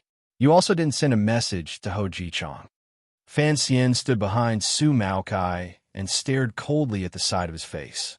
In order to prevent someone from suddenly entering the room, he had only slightly bandaged his wound at the back of the ship and disguised himself as Su Maotsai's trusted soldier, standing behind him the entire time. I had you stay with the Jiaozhou Navy for this day. Fan Xian's tone was calm, but there was a glimmer of anger in it. In the end, you didn't do anything. The Overwatch Council assassinating the emperor may have convinced some of the generals in the Navy, but how could you believe it? Furthermore, why was Yin Xiaoyi on the Navy ship? Did these Navy generals not have questions in their hearts? Why would they believe in your loyalty and have you come to Dong Mountain? Su Maokai lowered his head and thought for a moment. He then said, as for the matter of assassinating the emperor, there should be some people who would believe it. After all, the Overwatch Council's reputation is not good. Furthermore, we received news yesterday that 500 Black Knights had traveled overnight from the Jiangbei camp to Shao Mountain. There is suddenly no news of them in the East Shandong Road area. Thus, it makes sense to say that these 500 Black Knights had come to assassinate the emperor. Fan Xian's heart trembled slightly. He had moved the 500 Black Knights here. However, they hadn't gotten close to the area of Dong Mountain. If the Jingdo people came here again and the emperor was truly unable to escape disaster, it would be difficult for him to explain. Fortunately, he still had a few trump cards. Su Maokai once again described the current military situation in detail. The more Fan Xian listened, the more helpless he felt. He had been at the top of the mountain for a day and half a night. Apparently, the rumors at the foot of the mountain had become completely different. Had he colluded with Dongyi's Sigujian to assassinate the emperor? Damn it, this kind of method of investigating the evidence is too childish. However, Fan Xian knew that methods were always secondary. As long as victory and defeat were decided by strength, no matter how childish the eldest princess's investigation was, it would become an ironclad fact in the history books. Of course, most people in the Navy have doubts. I even believe that some people know the truth of the Dong Mountain matter, Su Maokai said coldly. Even if they know the truth, so what? If it was still Chang Kun leading the army in the past, given his and the old Navy general's respect for the emperor, they would certainly not participate in this matter, even if they were beaten to death. Young master, you went on a killing spree in Jiaozhou last year. Many of the old generals have already been killed. Who knows how many generals have begun to feel cold toward the court? Presently, the Jiaozhou Navy is already the world of the Qin family. Even if it was truly a rebellion, I believe the generals on the Navy ships at the foot of Dong Mountain would be very willing. Fan Xian calmly said, you should also know the truth. I have never doubted the changes in the Navy. The Emperor also knows about the Qin family. I believe he will certainly have follow-up plans. Thus, I'm still curious as to how you obtain the eldest princess's trust. He suddenly furrowed his brows and said, their hearts are cold toward the court. Presumably, you have contributed to this matter. Maokai, I had you stay in the Jiaozhou Navy, not to have you create a rebel army. Su Maokai was silent for a moment. He then suddenly rose and bowed deeply toward Fan Xian. Sincerely, he said, young master, I am not talented. I have never been able to completely control the Jiaozhou Navy in my hands. Since the eldest princess has rebelled and the Qin family has also joined in. You should have seen it. There is still that great grandmaster on the sea. This is a rare opportunity. His eyes stared at Fan Xian's pale face. A glimmer of loyalty and passion flashed through them. Gritting his teeth, he said, "Young master, take the opportunity to rebel." Fan Xian stared into Su Maocai's eyes and didn't speak for a long time. He knew this general's loyalty toward him, no, toward his mother. It wasn't that he hadn't guessed why he would bring up such a rebellious suggestion. He only gently shook his head. "Why?" Su Maocai lowered his voice and said anxiously, "Presently, all the truly powerful people in the world have been attracted to the great Dong Mountain. Jingdo is just an empty stomach. Young master, take the opportunity to go ashore and contact the 500 Black Knights in the Shao Mountain area. Travel 1,000 li to attack Jingdo and coordinate with Director Chun from the inside and outside. In one move, you can control the royal palace. Once both sides have suffered heavy losses at Dong Mountain, you can, as a prince, climb high in Jingdo and raise your arms. Everything will be done." Fan Xian did his best to calm his tone to avoid hurting the heart of the person in front of him. Warmly, he said, "The emperor is very guarded against me and has never let me command the army. How could a mere 500 Black Knights enter Jingdo? There are 10,000 Jingdo garrison outside Jingdo, 13 city gate guards in Jingdo, and 3,000 imperial soldiers. How could I deal with them? The commander of the Jingdo garrison is the great prince's trusted aide. The imperial army is completely under the great prince's control. The 13 city gate guards are directly under the emperor's command. Once the emperor is not present, they are headless people." It was clear that Su Maocai was prepared. Methodically, he spoke one thing at a time. "Young master, since you have taken the risk to break through, you must have a keepsake from the emperor on you. It should be a personally written letter or jade seal. You can enter the palace alone, convince the Empress Dowager, and obtain Iguapin support. Outside the palace, ask Director Chun to take action and sweep away the crown prince and second prince's power in one move." Fan Xian waved his hand and cut him off. "All of this is built on the premise that the great prince supports me." Su Maocai didn't wait for him to finish and admonished, "If the emperor dies, you also have the jade seal and imperial letters in your hands. You are also close friends with the great prince. If the great prince doesn't support you, who will he support? What about the Qin family?" Fan Xian stared into his eyes and said each word clearly. "And what about the Yi family in Dingzhou? How many soldiers do the two sides have combined? The Yi family has run the Jingdo garrison for 20 years. The great prince is unable to completely control them. So what?" Su Maocai lowered his voice. "There are 7 roads of elite soldiers in the Qin kingdom. Yin Xiaoi is in Dong Mountain and cannot move the northern expedition camp.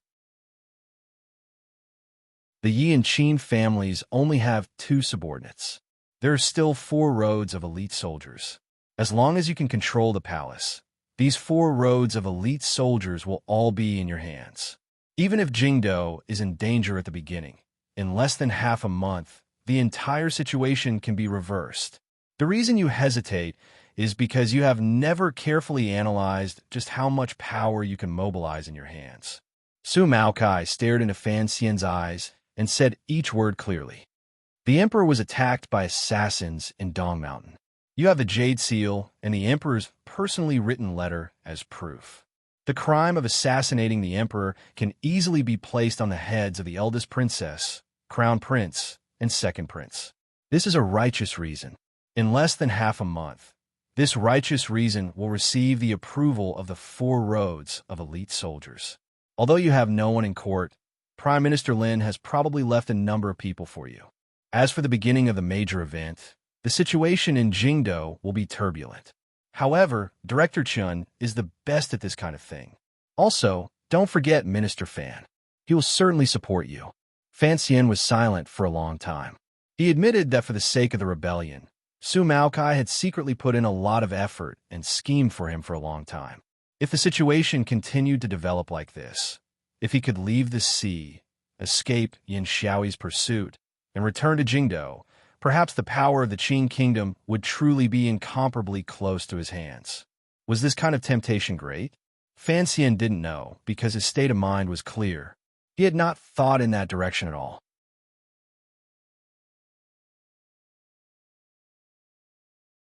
Chapter 5:29. The sea wind whistled past the ship. The waves pushed the ship up and down. Although the lampstand attached to the wall of the ship would not fall to the ground, the flames in the lantern were sometimes large and sometimes small. The light made the expressions of the two people in the cabin uncertain. There was the faint sound of a message outside. A soldier knocked on the door and entered to report something to Su Maokai. He then hurriedly left the cabin. Tonight, the people within a radius of 20 li around Dong Mountain had sunk into a tense and fearful atmosphere.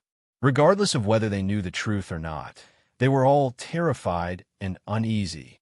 "We need to expand the search area," Su Maokai said in a low voice. His expression was complicated. Fan Xian's words earlier had directly overturned all of his thoughts.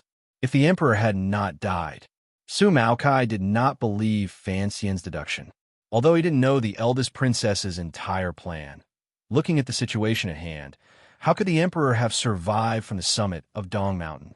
As he was thinking, Fan Xian stood to the side and watched him quietly. It was clear that Su Maokai had played an important role in the Jiaozhou Navy's rebellion. Otherwise, the eldest princess's side would not have been at ease in allowing him to bring a ship here. Fan Xian knew that Su Maokai had never had any loyalty to the Qin court. He only had hatred and a desire for revenge. This so-called rebellion was something that happened naturally. However, the person he wanted to help in his rebellion was Fan Xian himself. That was why Su Maokai had not followed Fan Xian's plan and immediately made contact with the Jiaozhou Zhizhou, Wu Gufei, or Ho Jichang. He had not sent the news of the Jiaozhou Navy's strange movements to the Overwatch Council, thus creating the difficult situation of Dong Mountain being surrounded. This was a chess piece Fan Xian had buried deeply in the Jiaozhou Navy. Because the chess piece had its own thoughts, it had lost its original use. Fan Xian could not get angry. Even his anger was faint because he knew this person's heart. Su Maokai saw that he was unable to convince Fan Xian. The expression on his face dimmed. A moment later, he said, "My original plan was to, at the last moment, move my subordinates to launch a counterattack on the sea, disrupt the Navy's encirclement, forcefully go ashore, and receive you down the mountain before heading to Jingdou." Fan Xian's heart trembled. Given the few ships in Su Maocai's hands and the strength of over 1,000 soldiers, he wanted to go ashore to receive him down the mountain. Presumably, he had the determination and courage to die. Who would have thought that you would actually be able to? Su Maokai shook his head and sighed. A glimmer of respect rose uncontrollably in his eyes. In the eyes of these people, a person who could escape from the precipice of Dong Mountain, which was as smooth as jade, seemed to have already left the realm of mortals. Su Maokai continued, "Your guess is correct. This time, the Jiaozhou Navy has joined the eldest princess plan. One reason is because of the Qin family, but the more important reason is because of my participation. If I let you meet with danger on the mountain, then I would not be able to make up for it, even if I died 10,000 times. Fortunately, because of this, Governor Yin trusts me very much. Presumably, he won't be able to find his ship. You can rest assured and stay here." Fan Xian coughed and shook his head. "I have to get back to Jingdou." After boarding the ship, the first thing he did was ask Su Maokai about the situation of the blockade on land and sea. He knew that the blockade tonight had gathered countless powerful people. In addition, there were terrifying 9th-level assassins from Dongyi. If he wanted to break through the blockade on land, it would be very difficult. "Can you have a ship go 3 li north?" He furrowed his brows. "Beyond 3 li, those people won't be able to control a wider area. We should be able to find an opportunity. There are too many eyes watching. I have to wait." Su Maokai glanced at him worriedly and sighed. In his opinion, returning to the capital was not the most important thing right now. Finding a way to contact the Black Knights and then get in touch with the people in Jingdou to sit on the mountain and watch the tigers fight was the wisest choice. How could Fan Xian not know that if he wanted to obtain the greatest benefit, it would be the best move if he could escape back to Jiangnan, notify Xueqing, and then return to the capital from Wuzhou to wait for backup. However, this kind of decision was, without question, not something a normal person could make. There were too many people in Jingdou that he needed to care about. The survival of the Qing kingdom and whether or not war would break out. As Fan Xian's position, he had to keep these things in mind. "I can't wait too long," Fan Xian said straightforwardly in a low voice. Fan Xian lowered his voice and spoke straightforwardly. The flame in the lamp rose and fell with the waves outside the cabin. It added a glimmer of worry to his face that was rarely seen. He could leave behind the Great Dong Mountain because Uncle Wu Zhu, whom he was most worried about, was in the absolute environment of the Great Dong Mountain. Compared to Yi Luyun, Siga Jian, and even old eunuch Hong, he had an absolute advantage. No one could keep him. However, Jingdou urgently needed him to return. They needed the jade seal in his pocket and the emperor's personally written letter to the Empress Dowager. "Outside Danzhou, were you on the ship?" Fan Xian asked in a low voice as he stood behind Su Maokai, still wearing his bodyguard uniform. "Yes." Receiving a definite answer, Fan Xian immediately asked, "When did Yin Xiaoi get on the ship?" "I'm not sure," Su Maokai replied. "It should have been on the way from Danzhou to Dong Mountain." Fan Xian furrowed his brows. It looked like the eldest princess's alliance had received mutual approval. There weren't many cracks within that could be used. "In Danzhou, you should have seen a white sailboat." Su Maokai tilted his head in confusion and said, "That was your ship. Of course, I noticed it. I want to get on that ship." Fan Xian's eyes narrowed slightly. His tone carried a sense of unquestionable certainty. "Yin Xiaoi's eyes have probably already risen from the bottom of the sea. It will be too difficult for me to go ashore. Is there a way to head north on the sea?" Su Maokai furrowed his brows and said, "Then it would be better to take the ship directly to Danzhou. However, that will depend on luck." Fan Xian thought for a moment and then nodded. "My luck has always been excellent." On the dark surface of the sea, the Navy's ship closest to Dong Mountain shone with a bright light. It did its best to maintain contact with the ships around it. The ship was enormous. Compared to the Great Dong Mountain that stretched between heaven and earth, it was pitifully small. It was like a green bean in front of a piece of white paper. The soldiers on the ship stared nervously at the surface of the sea. It was as if they wanted to find clues in the water. Occasionally, someone would shout something. Many soldiers held bows and arrows in their hands, ready to shoot into the sea at any moment. A long time had passed since the figure on the stone wall disappeared into the waves. From the surface of the sea to the land on either side of Dong Mountain, countless people were searching for Fan Xian's traces. No one thought that Fan Xian would be hiding on the rebel soldiers' own ship. Yin Xiaoi, dressed in light archery gear, stood silently at the head of the ship. The soldiers at his side helped him carry the heavy golden bow. He picked up a cup of strong wine from the wooden table beside him and drained it in one gulp. He continued to stare coldly at the waves below the cliff. Although a long time had passed, he still believed that Fan Xian had not died. Although Fan Xian had been hit by his arrow and intimidated by the sword that broke the waves, Yin Xiaoi still believed that Fan Xian had not died. He sent out an order for the Navy and the soldiers on the shore to step up their search. Yin Xiaoi knew that Fan Xian was injured, but he unconsciously hoped that Fan Xian was still alive. It would be best if he was still alive in front of him and then have his arrow ruthlessly pierce into his throat. He loathed Fan Xian, his pretty boy. He hated him because he knew that his only son's death had something to do with Fan Xian. It was also because that night in the streets of Jingdou, he had held a hard bow in his hand. Yet, he had been at a complete disadvantage in his foggy confrontation with Fan Xian. This was a humiliation he could not accept. Fan Xian had to die by his hand to wash away this humiliation. This time, you probably won't be so lucky.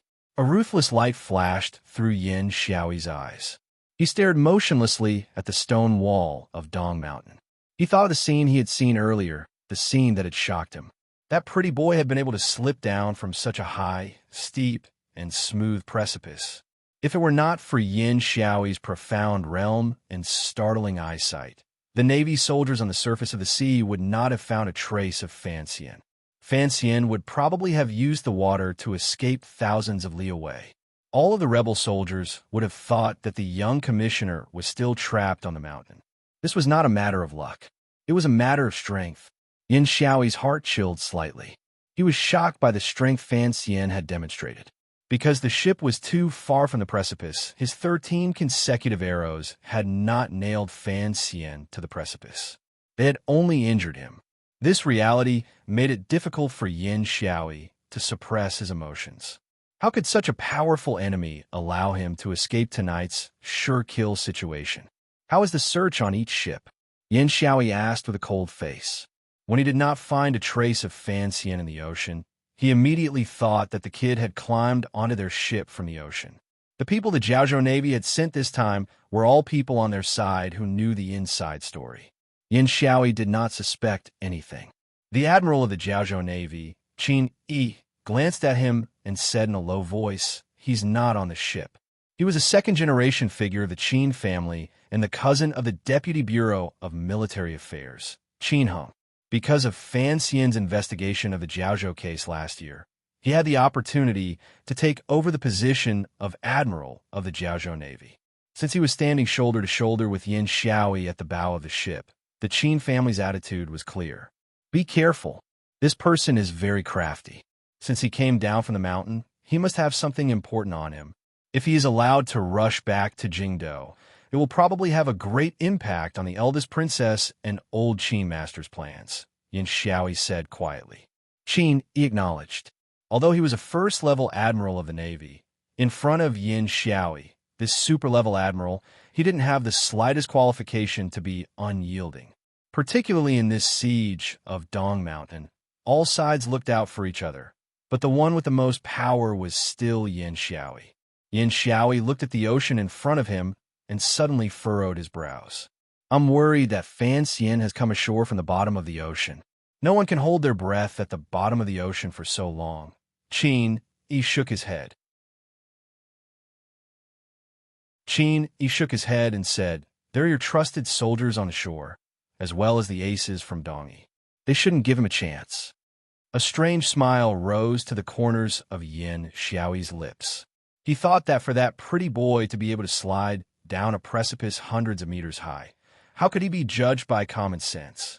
Seeing Yin Xiaoyi's worry, Qin Yi calmly said, "Tomorrow, at the latest, the day after tomorrow, the plans in the provinces along the road will begin. Although we cannot use the name of the Overwatch Council, we have to send out the news that Fan Xian assassinated the emperor. He is the most serious criminal in the world. How can he escape?" Yin Xiaoyi glanced at him mockingly and didn't say anything. He thought, how could a normal general know the power of a 9th-level ace? If he was allowed to come ashore and enter the vast sea of people, even if the court was fooled by the eldest princess and gave Fan Xian the charge of rebellion, who could guarantee that Fan Xian would not be able to enter the capital?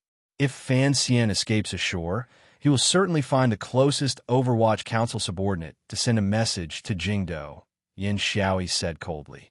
Although there are Overwatch Council spies everywhere in the provinces, he is most at ease. The ones closest to him are, without question, the people he left in Danzhou. Qin Yi understood and said, "I will immediately arrange for someone to go to Danzhou." If Fan Xian was on this ship and heard this conversation, he would certainly want to hug and kiss Yin Xiaoyi. He had been on Su Mount-Sai's ship thinking hard about how to return to his own ship in Danzhou. Unexpectedly, Governor Yin had given him such a wonderful opportunity. However, why do you have to go to Danzhou? Yin Xiaoyi finished arranging everything and slowly raised his head. The index and middle fingers of his right hand unconsciously curled up. This was a habitual movement brought about by his long years as a bow and arrow. Following the movement of his fingers, his gaze had already landed on the distant and dark summit of Dong Mountain. He knew where the emperor was and what awaited the emperor. Even though the rebellion had already progressed to this stage, as a soldier, he still felt 1 part admiration, 3 parts reverence, and 5 parts discomfort toward the emperor. If his only son's death had not made it clear to him that his son was never as precious as the emperor's son, perhaps Yin Xiaoyi would have chosen some other method and not done what he did tonight. Fortunately, he did not need to interfere in the matters on the summit. Yin Xiaoyi thought this. Handing over the soldiers in front of the mountain gate to that person was part of the agreement. His mood would also be a bit better. Then he bowed respectfully toward the surface of the sea, wishing that the old man on the boat, who was about to ascend Dong Mountain, would send the emperor off on his behalf.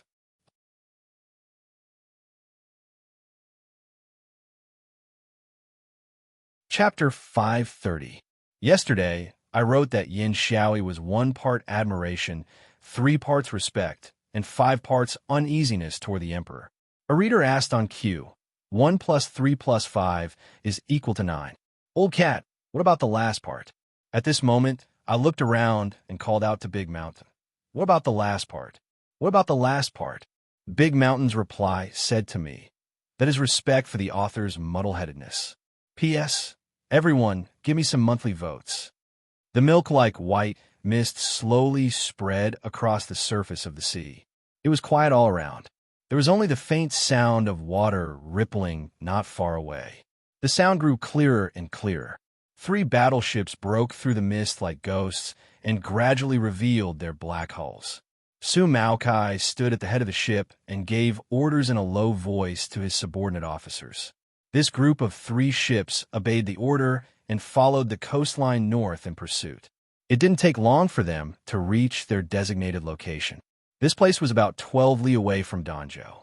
The Overwatch Council ship with white sails was anchored on the dock south of Danzhou. With the cover of the thick mist, these 3 battleships could approach the Overwatch Council ship without anyone noticing. However, this also brought unknown trouble to their search. The Navy soldiers already knew that the black-clothed man who had escaped from Dong Mountain in the night was the target of this trip, the commissioner of the Overwatch Council, Fan Xian. They didn't know why their superiors had sent them to the south of Danzhou.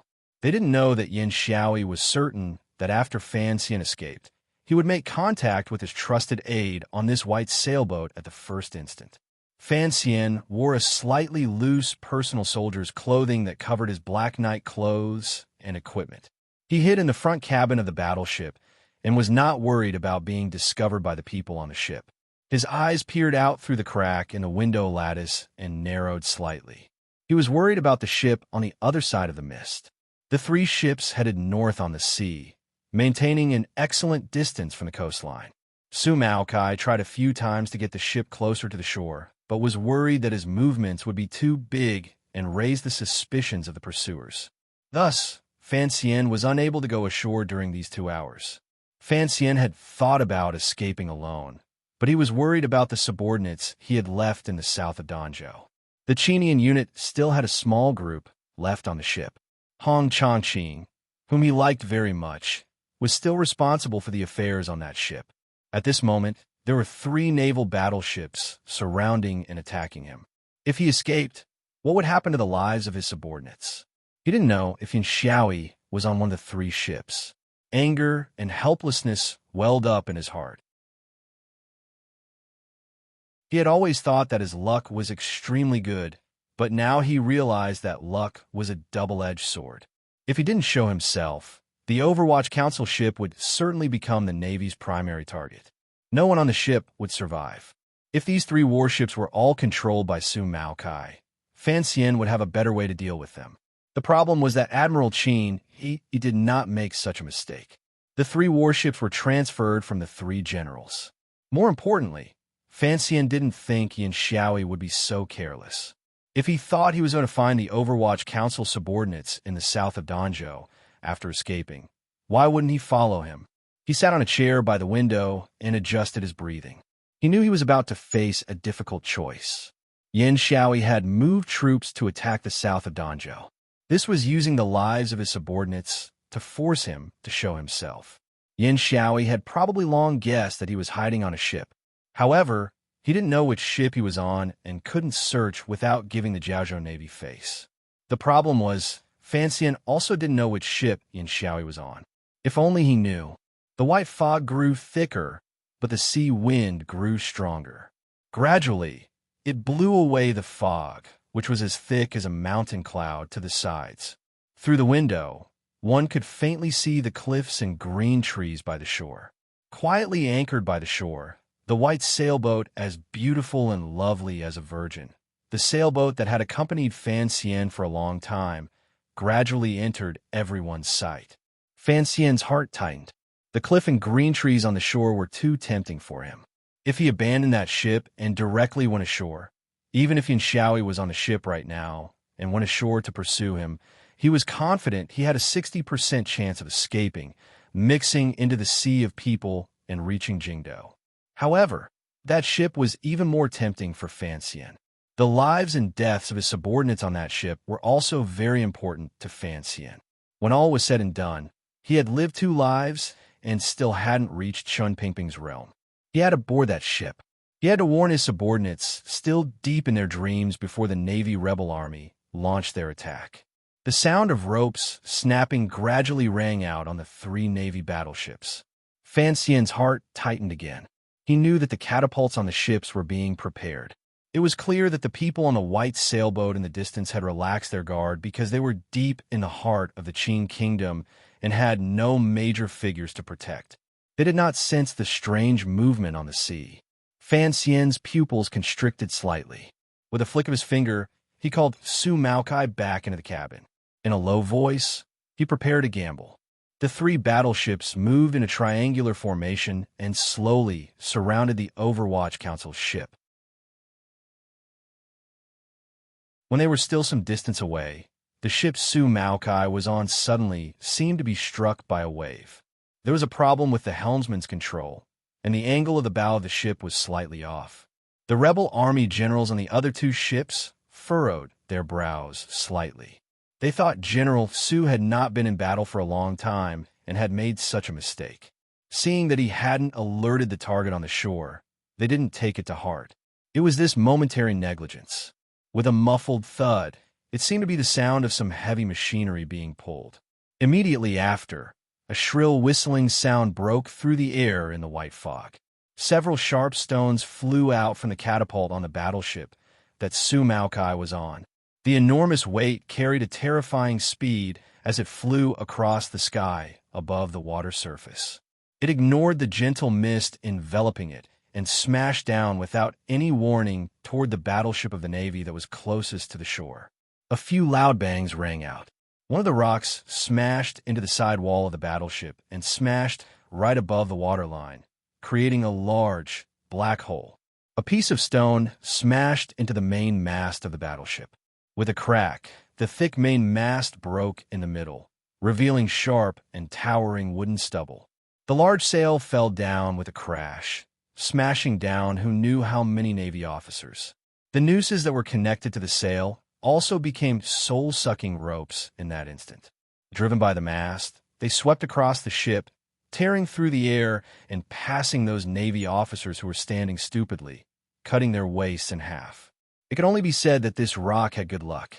In just an instant, it caused a heavy death on the battleship. Countless amounts of blood, flesh, and red water sprayed out. These were 3 battleships prepared for a sneak attack. When they were ambushed from the inside by their own people, everything seemed very sudden. They had no time to defend. It was as if in this instant, the 3 battleships in the triangular formation all stopped at the same time. Time stopped. One could only hear the terrifying sound of huge rocks breaking through the air. Fire! Su Maotsai's face was ashen as he shouted in a low voice. Following his order, countless fire arrows rose into the air at the same time and shot toward the already heavily damaged battleship. The fire arrows landed like raindrops on the already heavily damaged battleship. It was unknown whether the officers on the ship were dead or alive. No one organized a counterattack, much less a rescue. In just an instant, the entire ship began to burn. In particular, the sails covering the ship became the largest source of fuel for the fire. Su Maotsai's expression was complicated. Everyone on that battleship was his colleagues. If it was not the most dangerous moment, he would not have chosen to use such a method to ambush.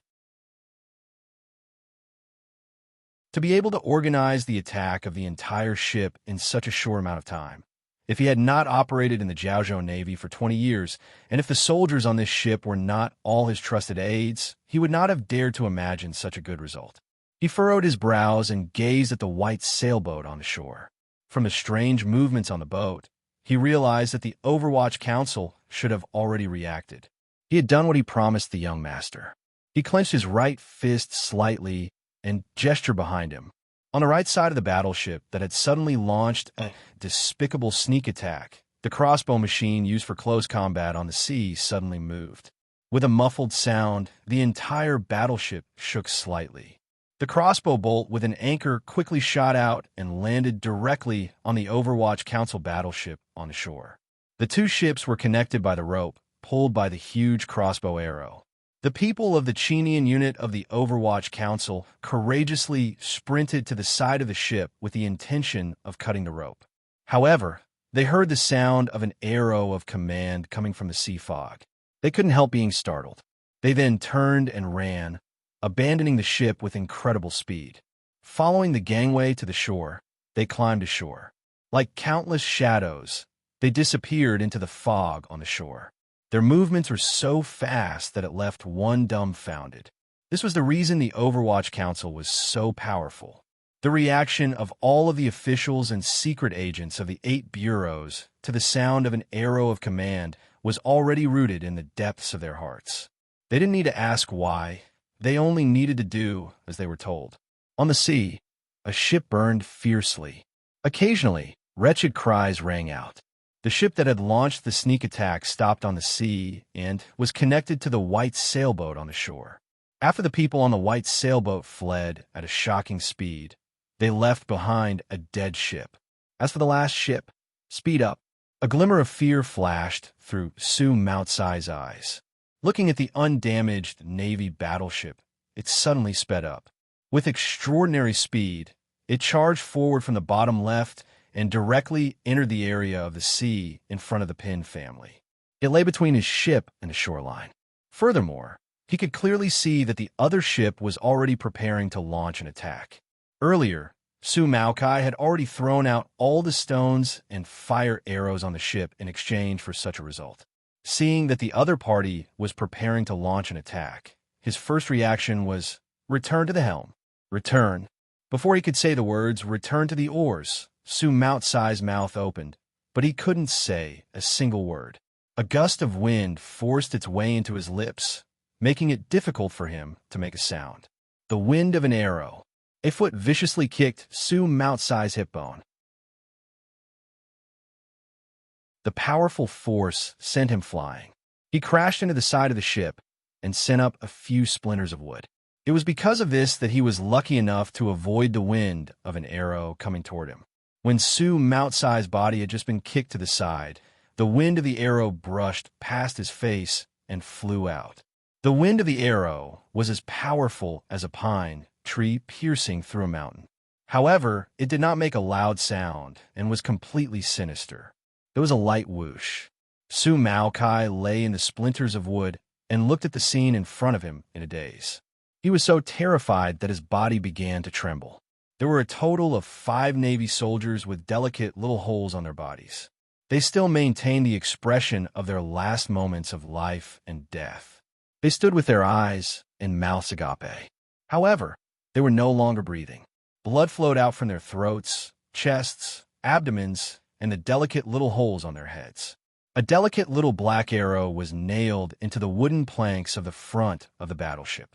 The feathers of the arrow trembled at high speed and made a buzzing sound. Blood dyed the feathers of the arrow. With a drip, a drop of blood fell. A drop of blood. A floor full of dead people. What kind of arrow was this? Pulling back the foot that had kicked Su Maotsai's body, Fan Xian knew he had lost the gamble. Yin Xiaoi was indeed on the ship, but he was not on the fire ship that Su Maokai was desperately attacking. He knew that his tracks had already fallen into Yin Xiaoi's eyes. It was useless to continue to hide. He narrowed his eyes and looked at the battleship that still maintained a fast speed and crashed toward the official ship on the shore. He looked at the bow of the ship at the head of the ship, wearing black light armor and holding a bow like a god. With a flip of his hand, he put on the light-colored side of the Overwatch Council's official robes. He turned his head and glanced at Su Maokai, whose face was half in a pool of blood and who had already lost an ear. His right foot, wearing a calf leather boot, had already stepped onto the rope connecting his ship to the white sailboat. His body swayed. The disguised Fan Xian slid along the rope in the fog. His body was slightly arched, and like a leopard, he silently slipped into the white mist. With a swish, an arrow did not shoot toward Fan Xian's body, which had disappeared into the fog. Instead, it shot toward the crossbow rope tied to the right side of the battleship. In an instant, the tip of the arrow tore the rope not into pieces. The rope between the two ships drooped weakly into the sea. However, there was no sound of anyone falling into the water. Yin Xiaoi coldly pulled back his longbow and watched as the ship under his feet crashed toward the Overwatch Council official ship at an extraordinary speed. On the other end of the fog, Fan Xian was like a ghost. Holding the broken rope with one hand, he floated into his familiar cabin. He didn't have time to see if any of his subordinates were injured. He also didn't care that less than an arrow's throw behind him, the massive Navy battleship was heading toward his butt. He directly kicked one of the boxes in the cabin. With a loud and clear sound, the sturdy and hard wooden box was kicked by his foot, which contained an endless amount of jinqi. Wood chips flew everywhere, and silver light shot out in all directions. 130,000 taels of silver poured out of the cracked chest like a ripe pomegranate whose belly had been cut open.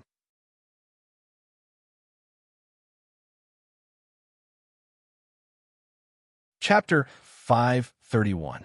Fan Xian stretched out his arm and caught the black chest in the silver ingots scattered all over the floor. A slightly rough but textured feeling came from his fingers. This kind of familiar and wonderful feeling seemed to, in an instant, pour boundless courage and jinqi into his body.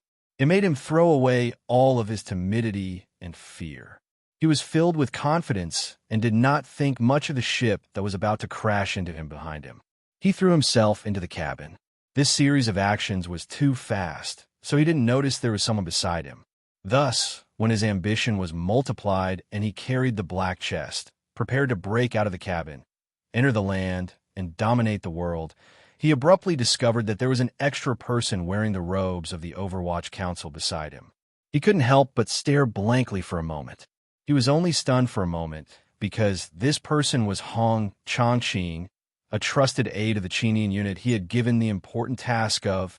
There was no time to talk. Fan Xian only glanced at him. The meaning of this glance was clear. I've sent out an arrow of command. Why aren't you running? Hong Changqing stared back at him in a daze. The meaning in his eyes was also clear. How could he bear to throw away 130,000 liang of silver and run? He had to watch for you a bit longer, right? Was the so-called mutual appreciation of talent a meeting of eyes like this? Their gazes met for a moment before separating. Hong Changqing moved with incredible speed to stand behind Fan Xian. Fan Xian's left hand, which was as hard to escape as an azure dragon, also viciously grabbed the back of Hong Changqing's neck. Bang! An arrow accurately shot into Hong Changqing's abdomen. Countless flowers of blood bloomed. Hong Changqing's face suddenly paled. Although his previous step had been to bravely block the arrow for Fan Xian, he had never thought that this arrow would so easily break through the wind of his knife and strike his body. The power of the arrow did not stop. It viciously pierced into the silver ingots scattered on the deck of the ship. Coincidentally, it pierced into the silver ingots. It looked like a metal skewer piercing a steam bun. It was very cute and terrifying. Fan Xian's face was heavy. With one hand holding the chest and the other grabbing the back of Hong Changqing's neck, he sprinted toward the back of the ship. Behind him, the arrows fell like rain, following his footsteps and chasing after his soul. However, they did not make his steps chaotic or slow down. Let's find the Black Knights and meet up again. Fan Xian placed one foot on the railing at the end of the boat and slapped his palm against Hong Changqing's chest, who was powerless to speak. He sent in a thread of Tianyi Dao's gentle jinqi and temporarily helped him seal his blood vessels. His body was like a large bird, Borrowing the power of this slap, he leaped into the air. Lightly and powerlessly, he flew quickly. In the next moment, he had already landed on the shore. He didn't even turn around to look at Hong Chongqing, who had miserably fallen into the sea.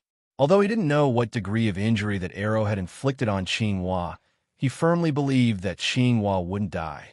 Since he could survive that hellish island, he would definitely survive this time as well.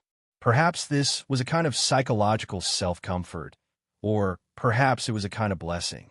Perhaps Fan Xian truly believed in Qinghua's ability to play dead. On the sea, Su Maokai held the side of his face that was bleeding and said sinisterly, "Reverse the oars." The Navy battleship under him began to nimbly turn its rudder, distancing itself from the fighting on the shoreline. The surface of the sea was covered in thick smoke. Mixing with the white fog, it made people's vision even worse. Su Maokai knew that he had to take advantage of this opportunity to leave this troublesome place. According to the young master's plan, he had to start drifting on the sea and, if necessary, rush back to Jiaozhou. The ship quickly retreated in the sea. Su Maokai stared at the white sailboat by the shoreline. His pupils constricted slightly. At this moment, he could no longer help Fan Xian. He was very worried about whether or not Fan Xian could escape alive. A massive crash rang out. The only undamaged ship of the 3 Navy battleships was like a killer whale charging onto the shore to catch a sea lion. Viciously and unstoppably, it crashed into the Overwatch Council's white sailboat. Affected by the powerful force of the collision, the seawater by the shoreline seemed to boil and raise waves half a person tall. With the shoreline as the center, they spread out in all directions. With a series of cracking sounds, the Overwatch Council ship seemed to be about to fall apart from this collision. In the instant of the collision, 6 or 7 figures used the force of the collision to rise from the Navy battleship into the air. They maintained a perfect formation in the air. With a few swishing sounds, they landed on the tail of the violently shaking Overwatch Council ship. The most breathtaking one was the one among the 6 or 7 people, Yin Xiaoi, who was dressed in thin black armor. He was like a god as he soared through the air and landed steadily on the deck at the stern of the ship like a boulder. After landing, he did not move at all. Beside him were 5 aces of the North Expedition Camp's personal guards. Yin Xiaoi arrived quickly, but Fan Xian and the Qinian unit subordinates ran even faster. Other than the silver ingots and wood shavings all over the ground, there was no one else on the ship. Yin Xiaoi stood at the tail of the ship and stared coldly at the shore. He stared at the quickly disappearing black dot. Pulling back his wrist, his right arm shook. At some point, the soul-eating longbow with golden threads had appeared in his hand. Loading the arrow and controlling the bowstring, the series of actions flowed in one breath, like flowing water. The distance between the tail of the ship and Fan Xian's body on the shore was not too far nor too close. It was the distance at which the longbow could unleash its greatest destructive power. The black arrow left the bowstring with power like wind and thunder. This arrow had already condensed the peak of Yin Xiaoi's spirit and power. It seemed to have faintly broken through the so-called limits of speed and passed through the membrane of space. It was invincible. One moment it was on the bowstring, the next moment it was already behind Fan Xian. Fan Xian did not have time to turn his head, nor could he turn his head. Even though he had become the fastest dodging person in the world under Wu Zhu's training, after experiencing a night of fighting and running, faced with Yin Xiaoi's fastest and most powerful arrow since last night, he still had no way of dodging it. As expected, the tip of the arrow pierced viciously into Fan Xian's back. No, it should have hit the black chest on Fan Xian's back. A muffled grunt came from the fog on the shore. The black seemed to stagger and almost fell to the ground from the arrow. For some reason, it immediately pushed off the ground and ran quickly into the distance. Not dead, not dead, covered by the thick fog. The people on the ship could only faintly see Fan Xian's figure. Even someone as powerful as Yin Xiaoi did not clearly see the details of the arrow hitting the other person. A glimmer of fear and confusion appeared on the faces of Yin Xiaoi's 5 trusted soldiers. After a night of chasing Fan Xian to this point, everyone's confidence gradually faded. There is actually someone in this world who could slip down a smooth precipice hundreds of feet high. There is actually someone in this world who could be hit by the governor's arrow with all his strength and only stagger. These trusted soldiers suddenly thought of the background of the person they were chasing. They thought of the legendary Tian Mai being in many stories related to Fan Xian. It was inevitable that some emotions would surge in Yin Xiaoi's heart. However, his cold face made it impossible to see the changes in his heart. He slapped the railing of the ship and floated to the shore. The faint sound of horses galloping came from the forest by the shore. The 5 trusted soldiers at the stern of the ship met each other's eyes and swept ashore with unswerving determination. In a moment, a group of riders galloped out of the forest and gave up their mounts to Yin Xiaoi's group of 6. Yin Xiaoi's preparations could not be said to be inadequate. This trip to Danzhou to lure and kill was carried out by land and water. With fine horses below, how could Fan Xian escape? The sound of horse hooves rang out. The group chasing Fan Xian disappeared into the fog on the shore. After the white-sailed official ship was hit, it began to slowly sink into the icy ocean. Bodies and debris floated everywhere on the surface of the ocean. Hong Changqing jumped down. Fan Xian jumped down. Yin Xiaoi and his trusted soldiers also jumped down. The 130,000 liang of silver also sank. The chase continued. A day later, in the primitive and dense forest to the north of Danzhou, behind a large tree, Fan Xian, dressed all in black, was sitting on the moss.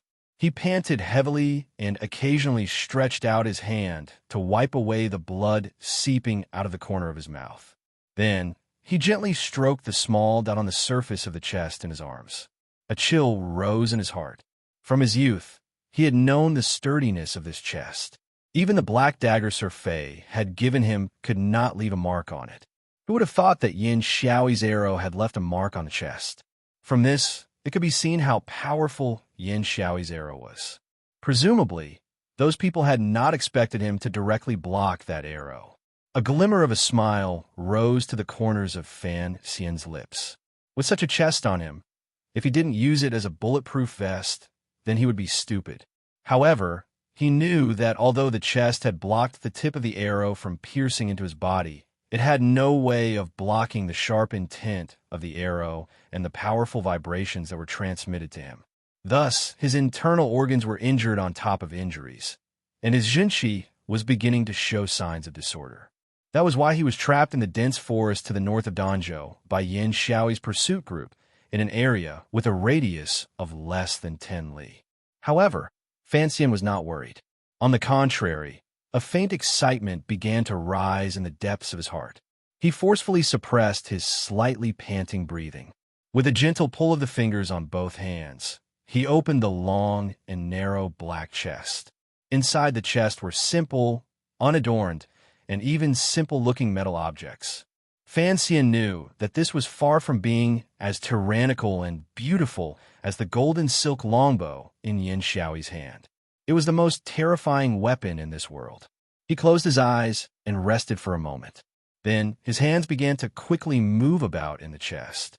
Following a series of simple and beautiful clicking sounds, a weapon that did not belong to this world calmly appeared in his hands. The last time this weapon appeared in this world, it directly led to the strange deaths of 2 Qing princes, created King Cheng's ascension to the throne, and gave the present emperor the opportunity to sit on the throne. From a certain point of view, the destruction of the Wei kingdom, the change in the situation of the world, and the power of the Qing kingdom all stem from the assault rifle in Fan Xian's hands. M82A1, a simple code name, a black chest, a legendary divine weapon. After dealing with all of this, Fan Xian closed the chest and hugged the gun to his chest. He rested for a while, but he was unable to truly enter a meditative state. Behind him in the forest, Yin Xiaoi was like a mad tiger, closely following him. Secondly, the feeling of metal coming from his chest made his mind somewhat distracted. He felt as if he was not in the Qing kingdom or this world. It was as if he was in the old world that he had not seen for many years. In the forest of Yunnan, he was fighting to the death with those vicious and evil mercenaries. This kind of absurd feeling twisted his entire state of mind. However, a powerful exhaustion and the excitement and anticipation for what would happen later made him not throw down the gun. Escaping from the seaside to here, Fan Xian had not had a chance to counterattack. Perhaps it was the weakness of caution in his bones acting up. He continued to carry the chest into the dense forest. When he passed by Danzhou, he was afraid he would bring unknown harm to the people and grandmother in the city. Naturally, he could not go forward to ask for help. He drew an arc from a distance and led Yin Xiaoyi and his group into the forest behind the cliff. The scene of assembling the gun earlier had already proved that Fan Xian had not neglected this aspect of training these years. He remembered that when he was newly married in Songshan, he had held this assault rifle every night on the snowy mountain and practiced. Thus, his chest was filled with confidence. If Yin Xiaoyi was said to be a warrior who had used the power of a cold weapon from a long distance to the extreme, then Fan Xian was a beginner who had trained hard for a long time and was trying to kill from a long distance for the first time. This was a showdown between the peak of cold weapons and gunpowder civilization. This kind of comparison, from the beginning, was unfair. Bang! An arrow ruthlessly nailed into the large tree Fan Xian was leaning against. However, Fan Xian didn't even open his eyes. He also didn't make any defensive movements. He knew that the people Yin Xiaoyi brought were also skilled archers. Hearing the sound of the arrow, he knew that Yin Xiaoyi was halfway up the mountain on the other side, staring fixedly at the activity on this side. The two places were separated by a great distance. This kind of small test would not make him stupid enough to reveal himself. After adjusting for an indeterminable amount of time, Fan Xian opened his eyes. He knew the condition of his body. In such a complicated and dangerous mountain forest battle, it was difficult for him to recover his yuan qi without sufficient rest. He couldn't waste too much time here. He tied the black chest back onto his body and used his dagger to cut off some vines and leaves to use as camouflage. He then carefully checked the 5 small mechanisms he had left in front and behind the tree. His right hand held the heavy sniper rifle. Using the large tree as cover, he carefully climbed up the mountain.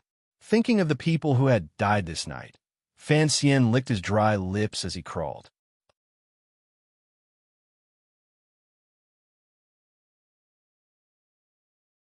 Chapter 532. If he had not been forced into a dead end, Fan Xian would never have thought of using the black chest. At the beginning, when he had followed the emperor to Dong Mountain to worship heaven, he had always thought the emperor was playing with him, so he had left the chest on the boat.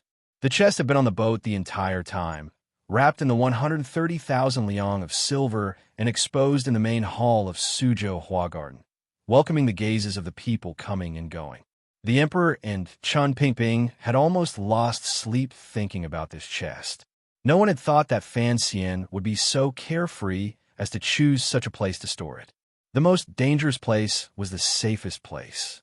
This was true for people, and it was also true for the chest. He wanted to go up the mountain because he knew that in this unequal fight, his biggest advantage was that Yin Xiaoyi didn't know what kind of weapon he had. Yin Xiaoyi didn't have the slightest understanding of the terrifying firearms. At a distance of 500 meters, Yin Xiaoyi could only be hit by him.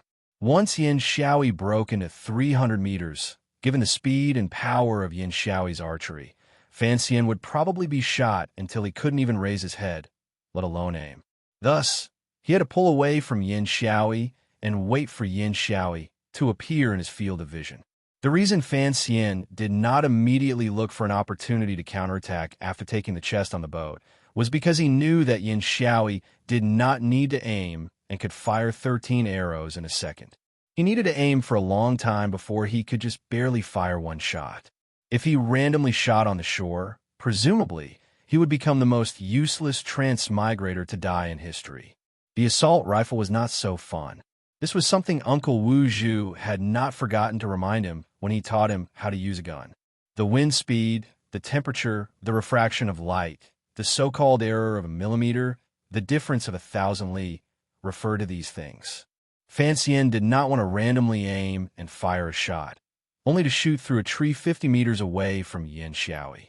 If he let a powerful warrior like Yin Xiaoyi experience the threat of a bullet and know that he had such a terrifying long-range weapon, he would certainly have a way to close in on him and greatly reduce the power of the assault rifle.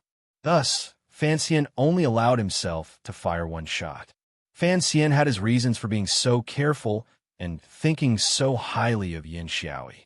Ever since he was young, he had learned under Fei Jie's tutelage.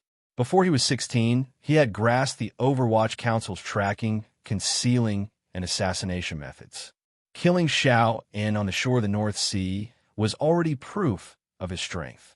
After entering deep into the woods to the north of Danzhou, Fan Xian set down traps along the way and eliminated his traces. Using the help of the dense woods and the steep, leafy ground, he attempted to shake off Yin Xiaoyi's pursuit. However, he was unable to succeed. Yin Xiaoyi and his group always maintained a distance of about 300 meters from him. Only in the end did Fan Xian understand that Yin Xiaoyi had once been a hunter in the mountains. It seemed that he was born with a sensitive sense of smell for his prey. Since he was his prey, it would be difficult for him to shake off his pursuit. As for those traps, they were probably nothing in Yin Xiaoyi's eyes. Just as Fan Xian was quietly admiring Yin Xiaoyi on the high mountain, a few muffled groans and wretched cries came from the big tree below where he had temporarily rested earlier. Yin Xiaoyi looked coldly at the soldier who had been pierced to death by the wooden nails. There was no sorrow in his eyes. On the contrary, a wild fire began to burn brightly. Ever since they had abandoned their horses to the north of Danzhou and entered the mountains, 3 of his 5 trusted soldiers had died to Fan Xian's tricks and traps. The person who had died in front of him was the 4th. Having chased to this point, Yin Xiaoyi, who was a superior 9th-level ace and close to the realm of a great grandmaster, had the same thoughts as Fan Xian. He felt some admiration for him. Yin Xiaoyi knew what kind of damage his arrow, particularly Sir Yi Liuyun's sword, had done to Fan Xian on the precipice. If Fan Xian's ability had fluctuated between the upper and lower 9th level before, then, after being heavily injured and having experienced a night of running, Fan Xian could at most be considered an 8th-level ace. He had thought that personally taking action to kill a heavily injured Fan Xian would be an easy matter. However, such a heavily injured person was still able to lay down so many traps in the mountains. Some of the traps and mechanisms were things that even Yin Xiaoyi himself had not been able to completely discover. Thus, he had killed his subordinates and prevented him from moving forward. A rotting smell wafted through the mountain woods. No one had entered the primeval forest to the north of Danzhou, for thousands of lee swamps and rocky mountains bordered each other. Ferocious beasts fought vines. Near the sea, the moist wind blew, blowing out the world's densest flora. The denser the flora, the more dangers were hidden inside. No one knew whether this rotting smell came from animal corpses or from the accumulation of old fallen leaves and the heat of the scorching sun. In any case, it smelled bad and piercing to the nose. Yin Xiaoyi sniffed and slowly circulated the jinqi in his body. With great difficulty, he sniffed out the scent that was well hidden by the rotting smell. The traps and mechanisms all had this smell. The deaths of Yin Xiaoyi's 4 trusted soldiers originated from this. If he had not carefully investigated, he probably would not have smelled it. Yin Xiaoyi did not forget that Fan Xian was Sir Fei Jie's student, one of the most vicious users of poisons in the world. Who knew where else in the mountain woods Fan Xian had laid down poisons? Yin Xiaoyi gazed at the mountain and narrowed his eyes. He didn't understand where Fan Xian's body had gotten so much energy and courage to support him for so long. Thinking of this, the glimmer of a confident smile appeared at the corners of his lips. The more powerful the enemy, the happier it was to kill. Governor, the only surviving soldier swallowed and said in a trembling voice, "Once you enter the dense forest, it will be difficult to walk out alive." He lowered his voice and said, "After all, Fan Xian doesn't know about the secret passages in the mountains like you do. Yin Xiaoyi glanced coldly at the soldier and didn't say anything. The mountains to the north of Danzhou and the primeval forest in the mountains were the key to cutting off the land transportation between Qin Kingdom and Dongyi. If it weren't for that secret passage, it would have been impossible for the siege of Dong Mountain to succeed. Since half a year ago, Yin Xiaoyi had placed all of his attention on the matter of transporting soldiers through the secret passage. He had a special understanding of the terror of the secret passage and the surrounding mountain woods. It was precisely because of this that he felt a glimmer of respect for Fan Xian for being able to hold out until now. There are 5,000 brothers at the foot of Dong Mountain waiting for you to return. Are you at ease letting an outsider lead? This soldier was clearly stunned by the deaths of his 4 brothers and Fan Xian's poison that would kill him instantly upon contact with blood. He didn't notice Yin Xiaoyi's gaze. He lowered his head and said, "Even if Fan Xian can get out alive, Jingdo has the eldest princess holding down the fort. Why bother?" Yin Xiaoyi was silent for a moment. He then waved his hand as if to indicate for the soldier to stop talking. His hand just so happened to land on the soldier's face. With a crisp crack, the soldier's head was like a flattened watermelon, twisted and deformed. His facial features were all squashed together by the palm. He didn't even make a muffled grunt as he fell stiffly to the ground. Yin Xiaoyi glanced coldly at the body on the ground and walked to the back of the large tree. Crouching down, he pressed down on the wild grass that had been flattened by Fan Xian. He confirmed that Fan Xian hadn't left for too long and confirmed the direction Fan Xian had left in. He then silently chased after him. Looking at the figure that flickered in and out of the optical sight, Fan Xian sucked in a cold breath. It affected the injury on his back that had been caused by the arrow. He coughed in a low voice. He wasn't in the mood to admire the wonders of the black chest for being able to preserve this heavy sniper rifle so well, and for the optical sight to remain so clear. He only cared about admiring Yin Xiaoyi's mobility and powerful sixth sense. He had been hiding in the underbrush for a while and had been staring at the area up the mountain. A few times, he had almost locked onto Yin Xiaoyi's body. However, Yin Xiaoyi seemed to have an innate sense of danger. Every time he stopped for half a second, he would move again. Using the cover of the towering tree and the dense foliage, he approached the peak step by step. Fan Xian sucked in a deep breath. He was worried that his earlier coughing would give Yin Xiaoyi a direction. Forcefully suppressing the sharp pain in his back, he wormed his way out of the underbrush and climbed upwards. He found a large tree that required at least 5 people to surround. Leaning against the tree trunk, he panted heavily. Air quickly poured into his throat. The burning temperature and his body's greed for oxygen made each of his breaths incomparably fast. His throat felt waves of dryness and pain, and an unbearable tearing sensation began to rise from his chest. Fan Xian loosened the tie at his collar and forcefully closed his mouth. He breathed through his nose and cursed a few times in his heart. He wondered why he still lacked confidence, even though he had a heavy sniper rifle. The recoil wasn't that strong, so why didn't he dare to test it out in advance? Before he could finish cursing in his heart, he felt a trace of strangeness, and his entire body immediately tensed up.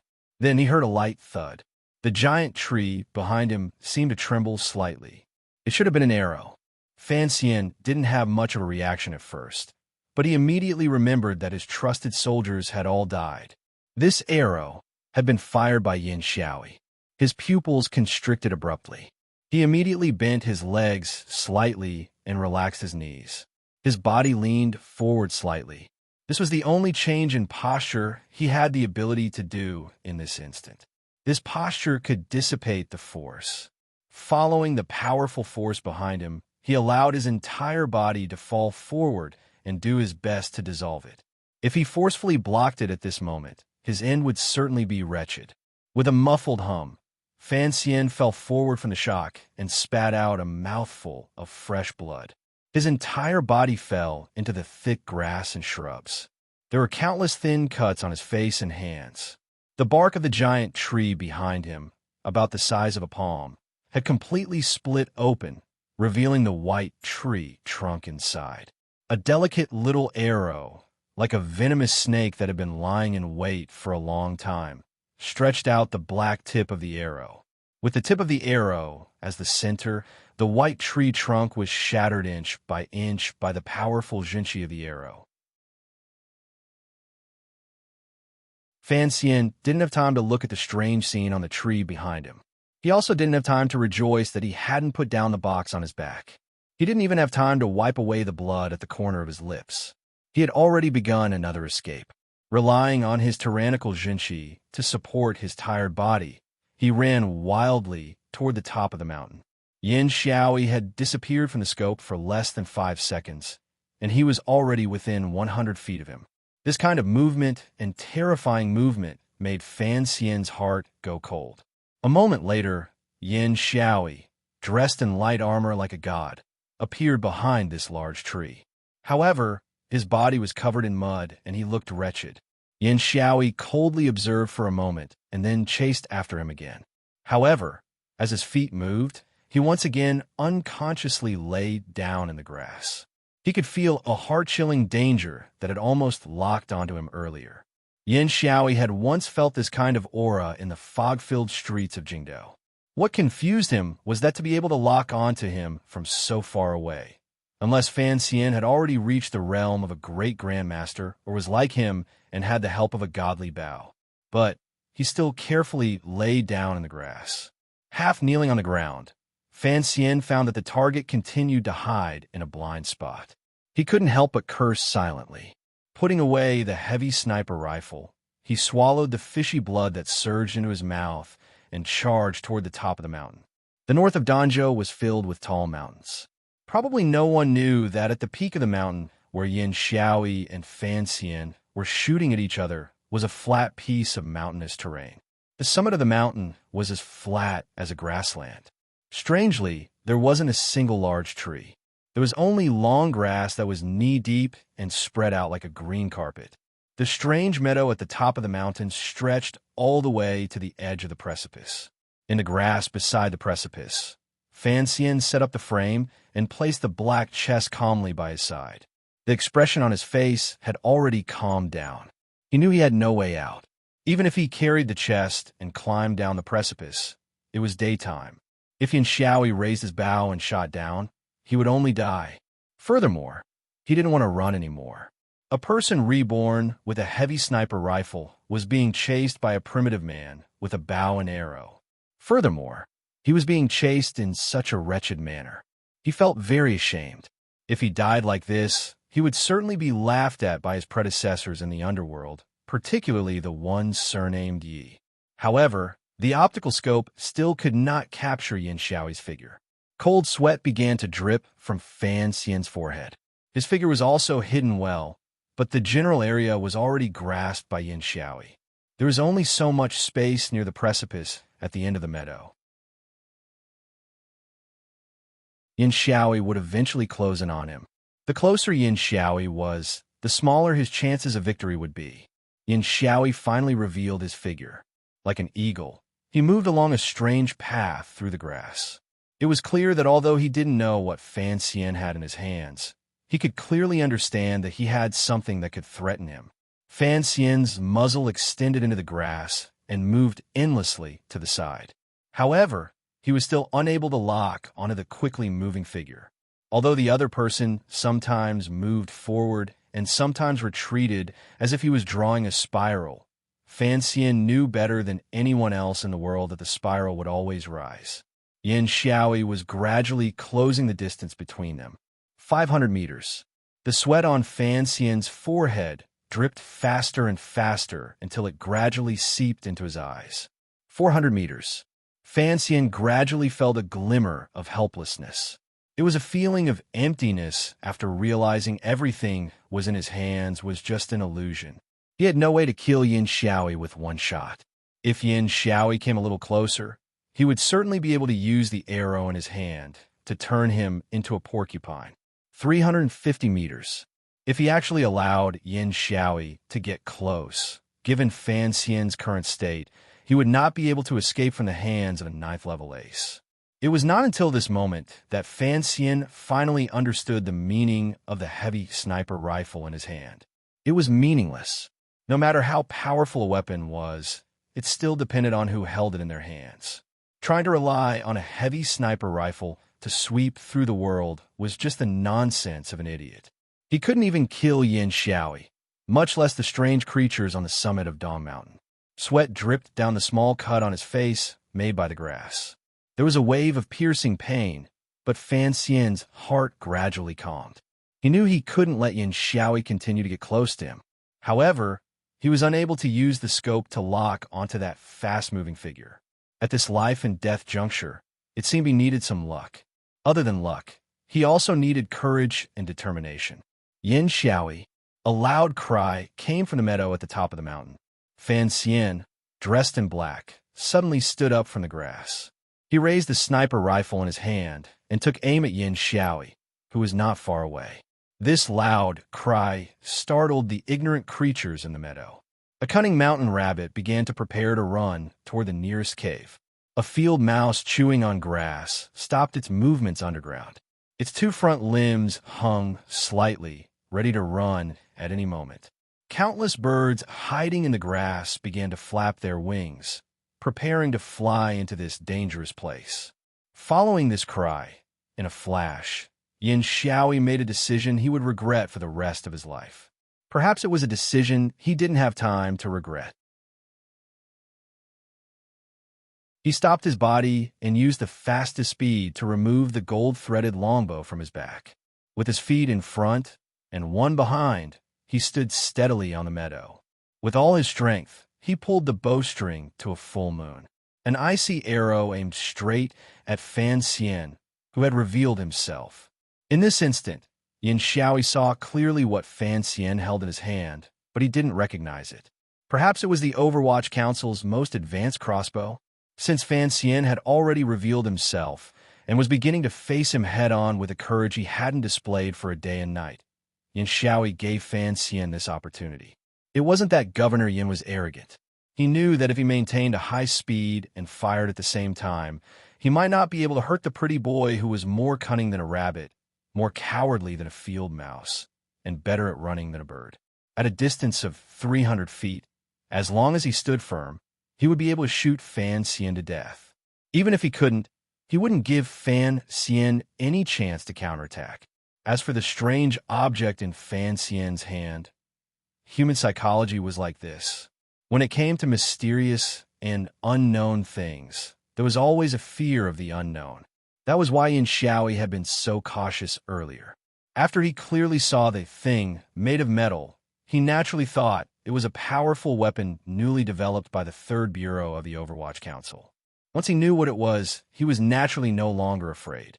This was especially so for an arrogant and conceited, peerless expert like Yin Xiaoi. His decades of immersion in archery and his natural talent gave him sufficient capital to be confident. He always believed that no matter how fast the enemy's crossbow bolt was, it was impossible for it to be faster than his own reaction. Even if he heard the sound of the arrow and dodged the sound of the spring, he would still be completely unharmed. Was there an arrow faster than sound in this world? Yin Xiaoi didn't believe it, so he coldly stood his ground.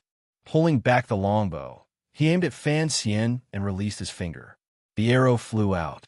All of this happened in a very short moment. From Fan Xian bravely standing up from the grass, to Yin Xiaoi steadying himself, to Yin Xiaoi releasing his fingers, it was just the blink of an eye for a normal person. Fan Xian's speed was clearly not as fast as Yin Xiaoi's. Only when he clearly saw the arrow spin at high speed and come closer and closer to his body did he pull the trigger forcefully. A spark burst out from the muzzle of the sniper rifle. It was very beautiful. The longbow in Yin Xiaoi's hand was humming. His posture was still as valiant as a god shooting the sun. Then his pupils constricted because he saw the spark. He also heard the very clear, muffled sound. However, he had no way of dodging it. The other party's arrow was truly faster than sound. With a pop, it was like a paper bag being smashed open by a naughty child. It was like the water bucket used for showering in the old Danjo manor being smashed open by a rock. Half of Yin Xiaoyi's body split open in an instant. His powerful body and powerful flesh in this instant became a flower. A flower dyed the color of blood bloomed on the green meadow. Without surprise, he fell heavily. In this moment, he finally remembered the legend from back then. At the same time, the arrow Yin Xiaoyi had shot pierced viciously into Fan Xian's body. A spray of blood sprayed out and nailed Fan Xian's body firmly to the slightly sloping meadow by the side of the cliff. Time flowed again. The mountain hare burrowed into the narrow cave. The vole put down its front limbs and began to run wildly in the darkness. The birds in the grass also flew up and turned into a vast expanse of white feathers. They fluttered helplessly in the air above the meadow at the top of the mountain. At the two ends of the meadow lay two people fighting to the death.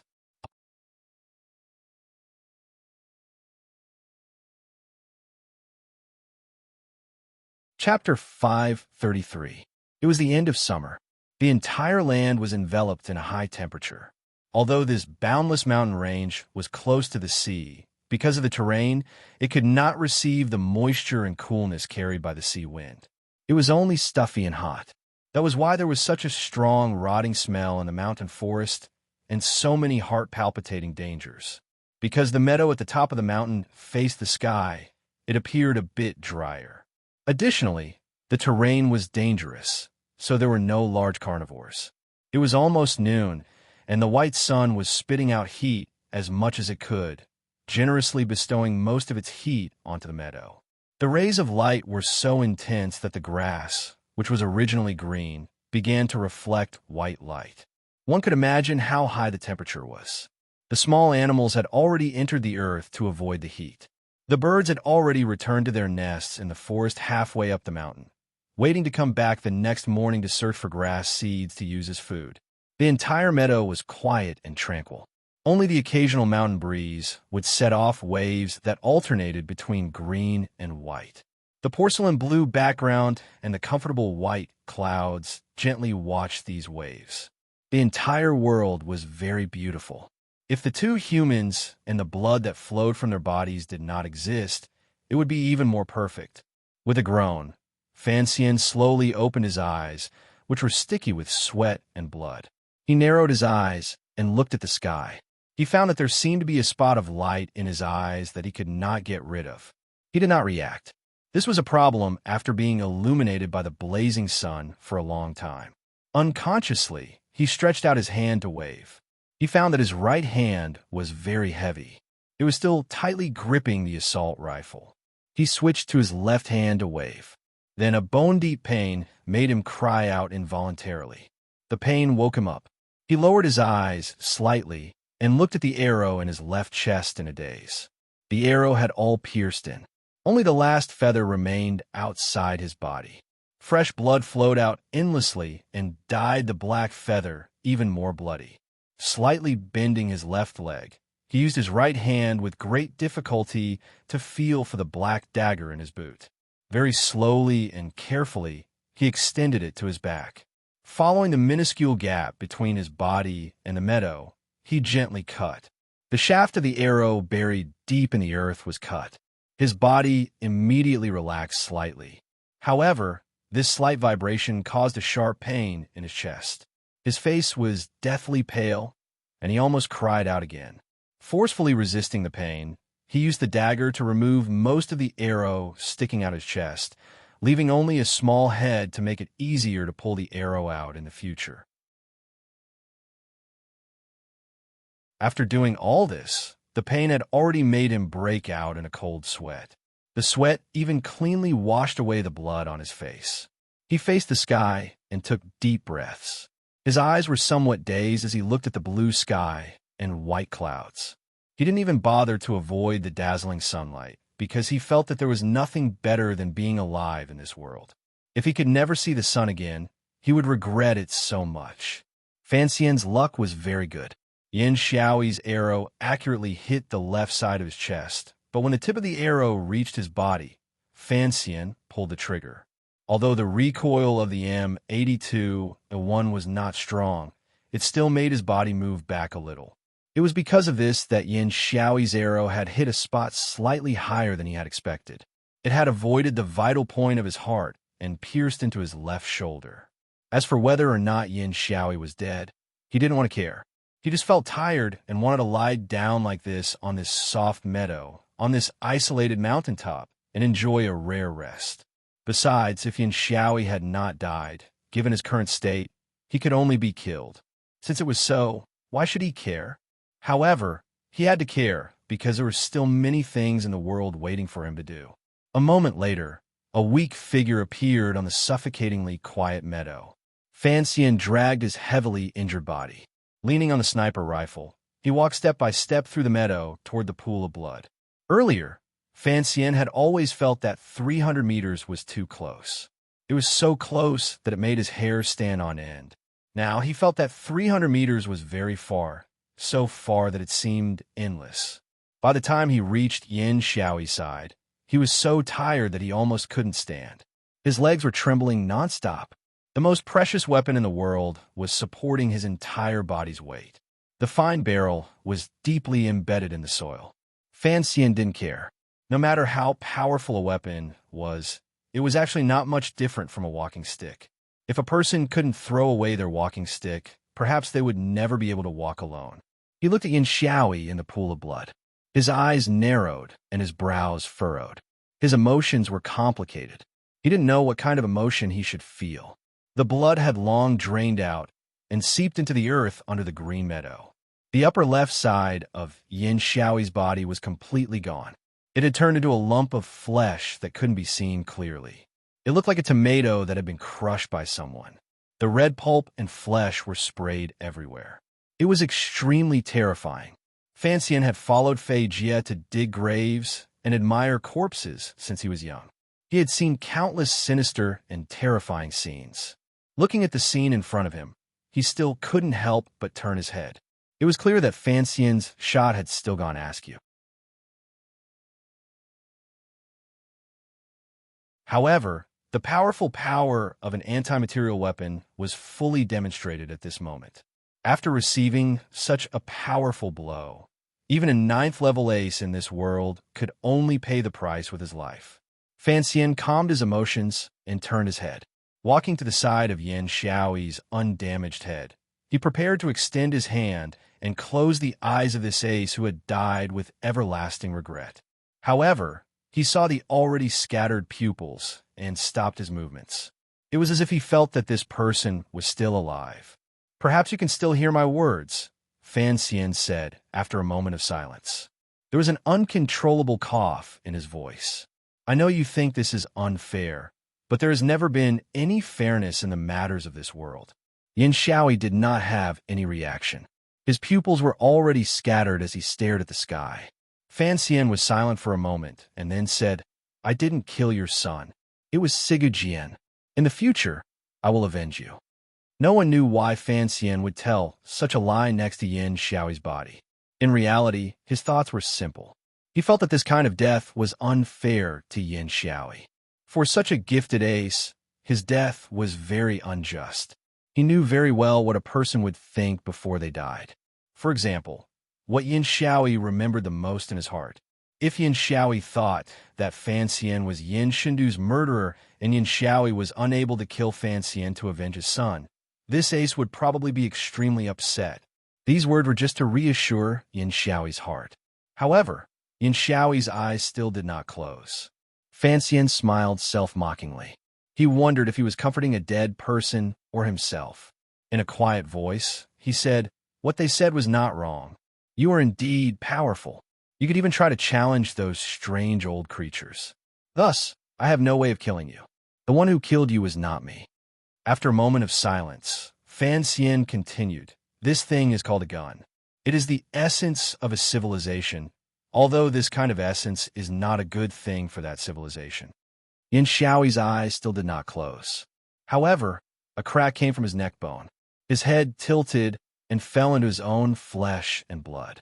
This 9th level ace had long died. It was just that his bones had been shattered by the bullet. At this moment, he finally could not bear the weight of his head and fell down like a falling leaf. Fan Xian paused and stared in a daze at the dead person's deathly pale and blood-smeared face. For a long time, he didn't know what to say. After a long time, he raised his head to gaze at the sky.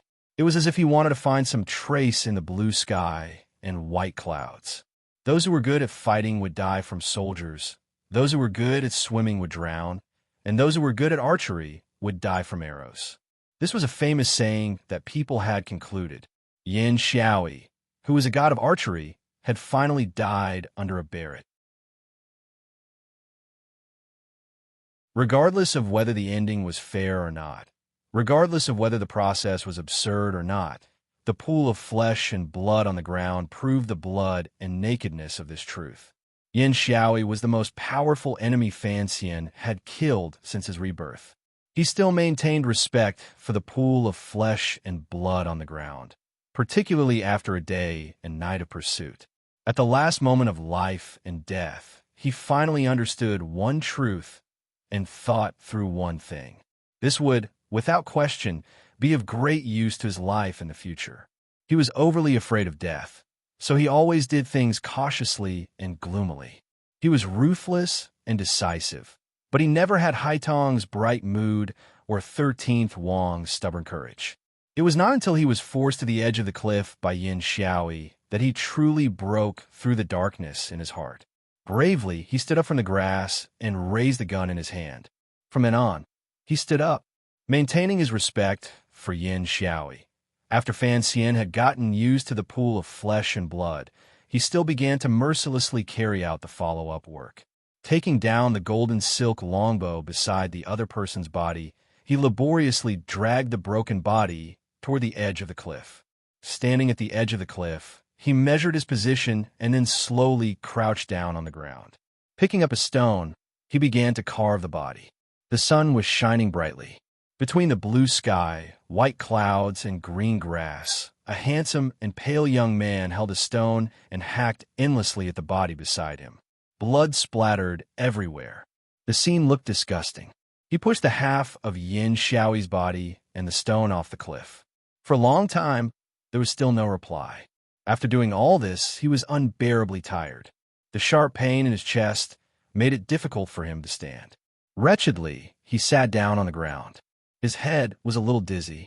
He knew that he had to rest and treat his injuries. The flesh and internal organs that remained in the underbrush would be digested by the creatures in this primitive forest in just a few days, and he still had to eliminate the traces left behind by the sniper rifle. He coughed, making the little arrow piercing his heart tremble slightly. A heart-wrenching pain spread out and made him involuntarily give a muffled grunt. It was not at the same time. On the summit of Dong Mountain, far away from the wondrous meadow on the summit, the Qing Emperor, who was trapped in the Qing temple, looked through the window at the warm morning light outside in a daze. "I wonder if the child will be able to safely return to Jingdou," he said slowly.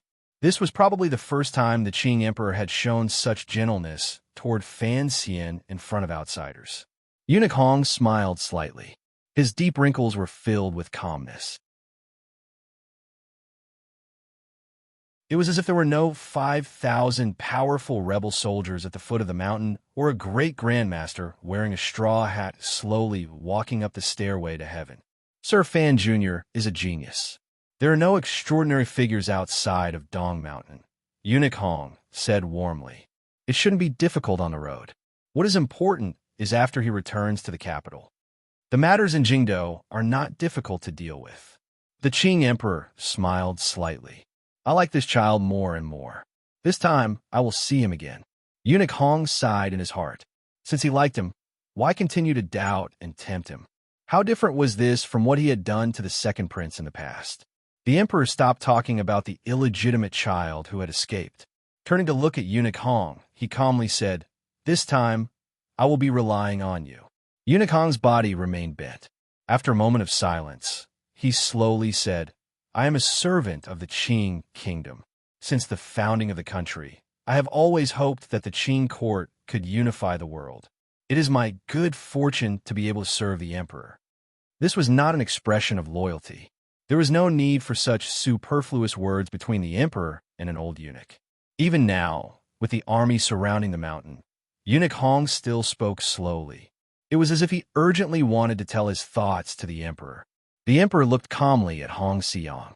The expression on his face gradually became serious.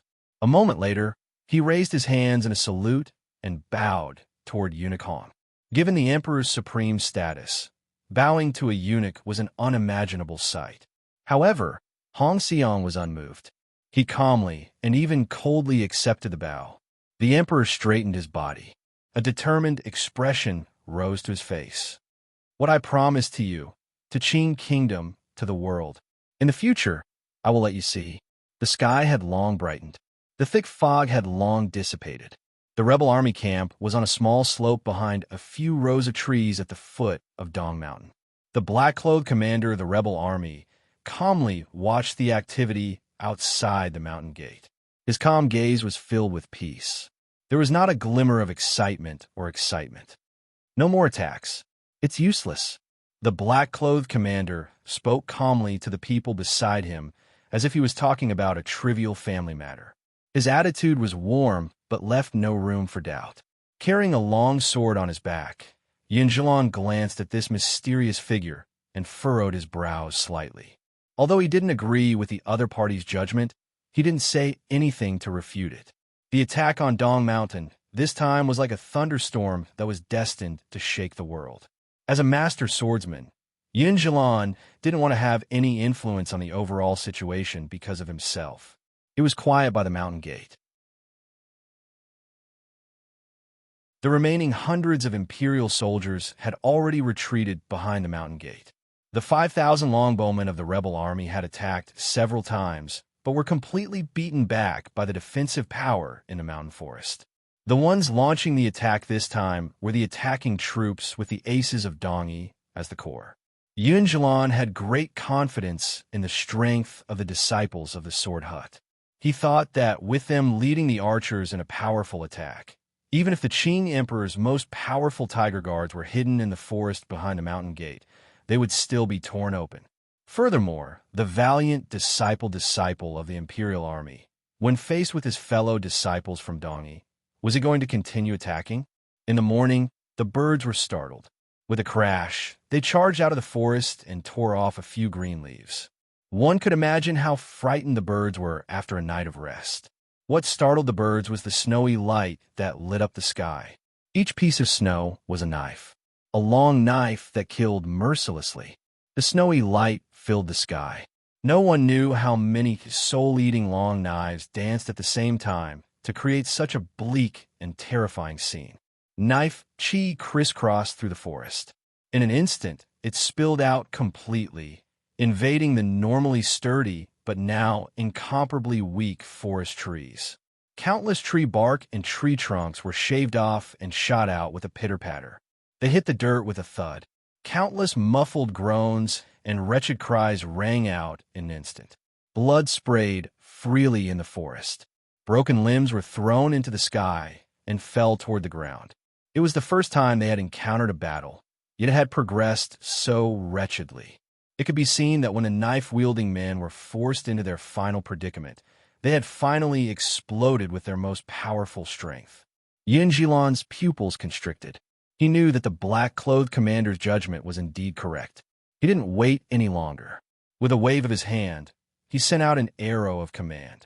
The aces of Dongyi led the remaining rebel soldiers and barely managed to retreat out of the forest in defeat. Looking at the situation, it would be more appropriate to call it a rout. In just a few breaths of time, the rebel soldiers attacking the mountain gate had suffered 70% of their casualties. Even the aces of Dongyi had lost 5 people. Yin Zhilan's heart ached. He didn't know what to say. Dongyi did not have large numbers of soldiers like the Qing Kingdom and Northern Qi. Their most powerful force was the group of swordsmen raised by the Sword Hut. Even if only 5 people had died, it was still a heavy blow. He knew that the defensive power at the Qing Emperor's side was terrifying, but he had never thought that the other party's mountain defense would be so powerful. It's the Tiger Guards. The black-clothed man on the horse looked at him and calmly said, Legend has it that the 7 tiger guards at Sir Fan Jr.'s side, working together, can force Lady Haidang to retreat on this quiet Dong Mountain.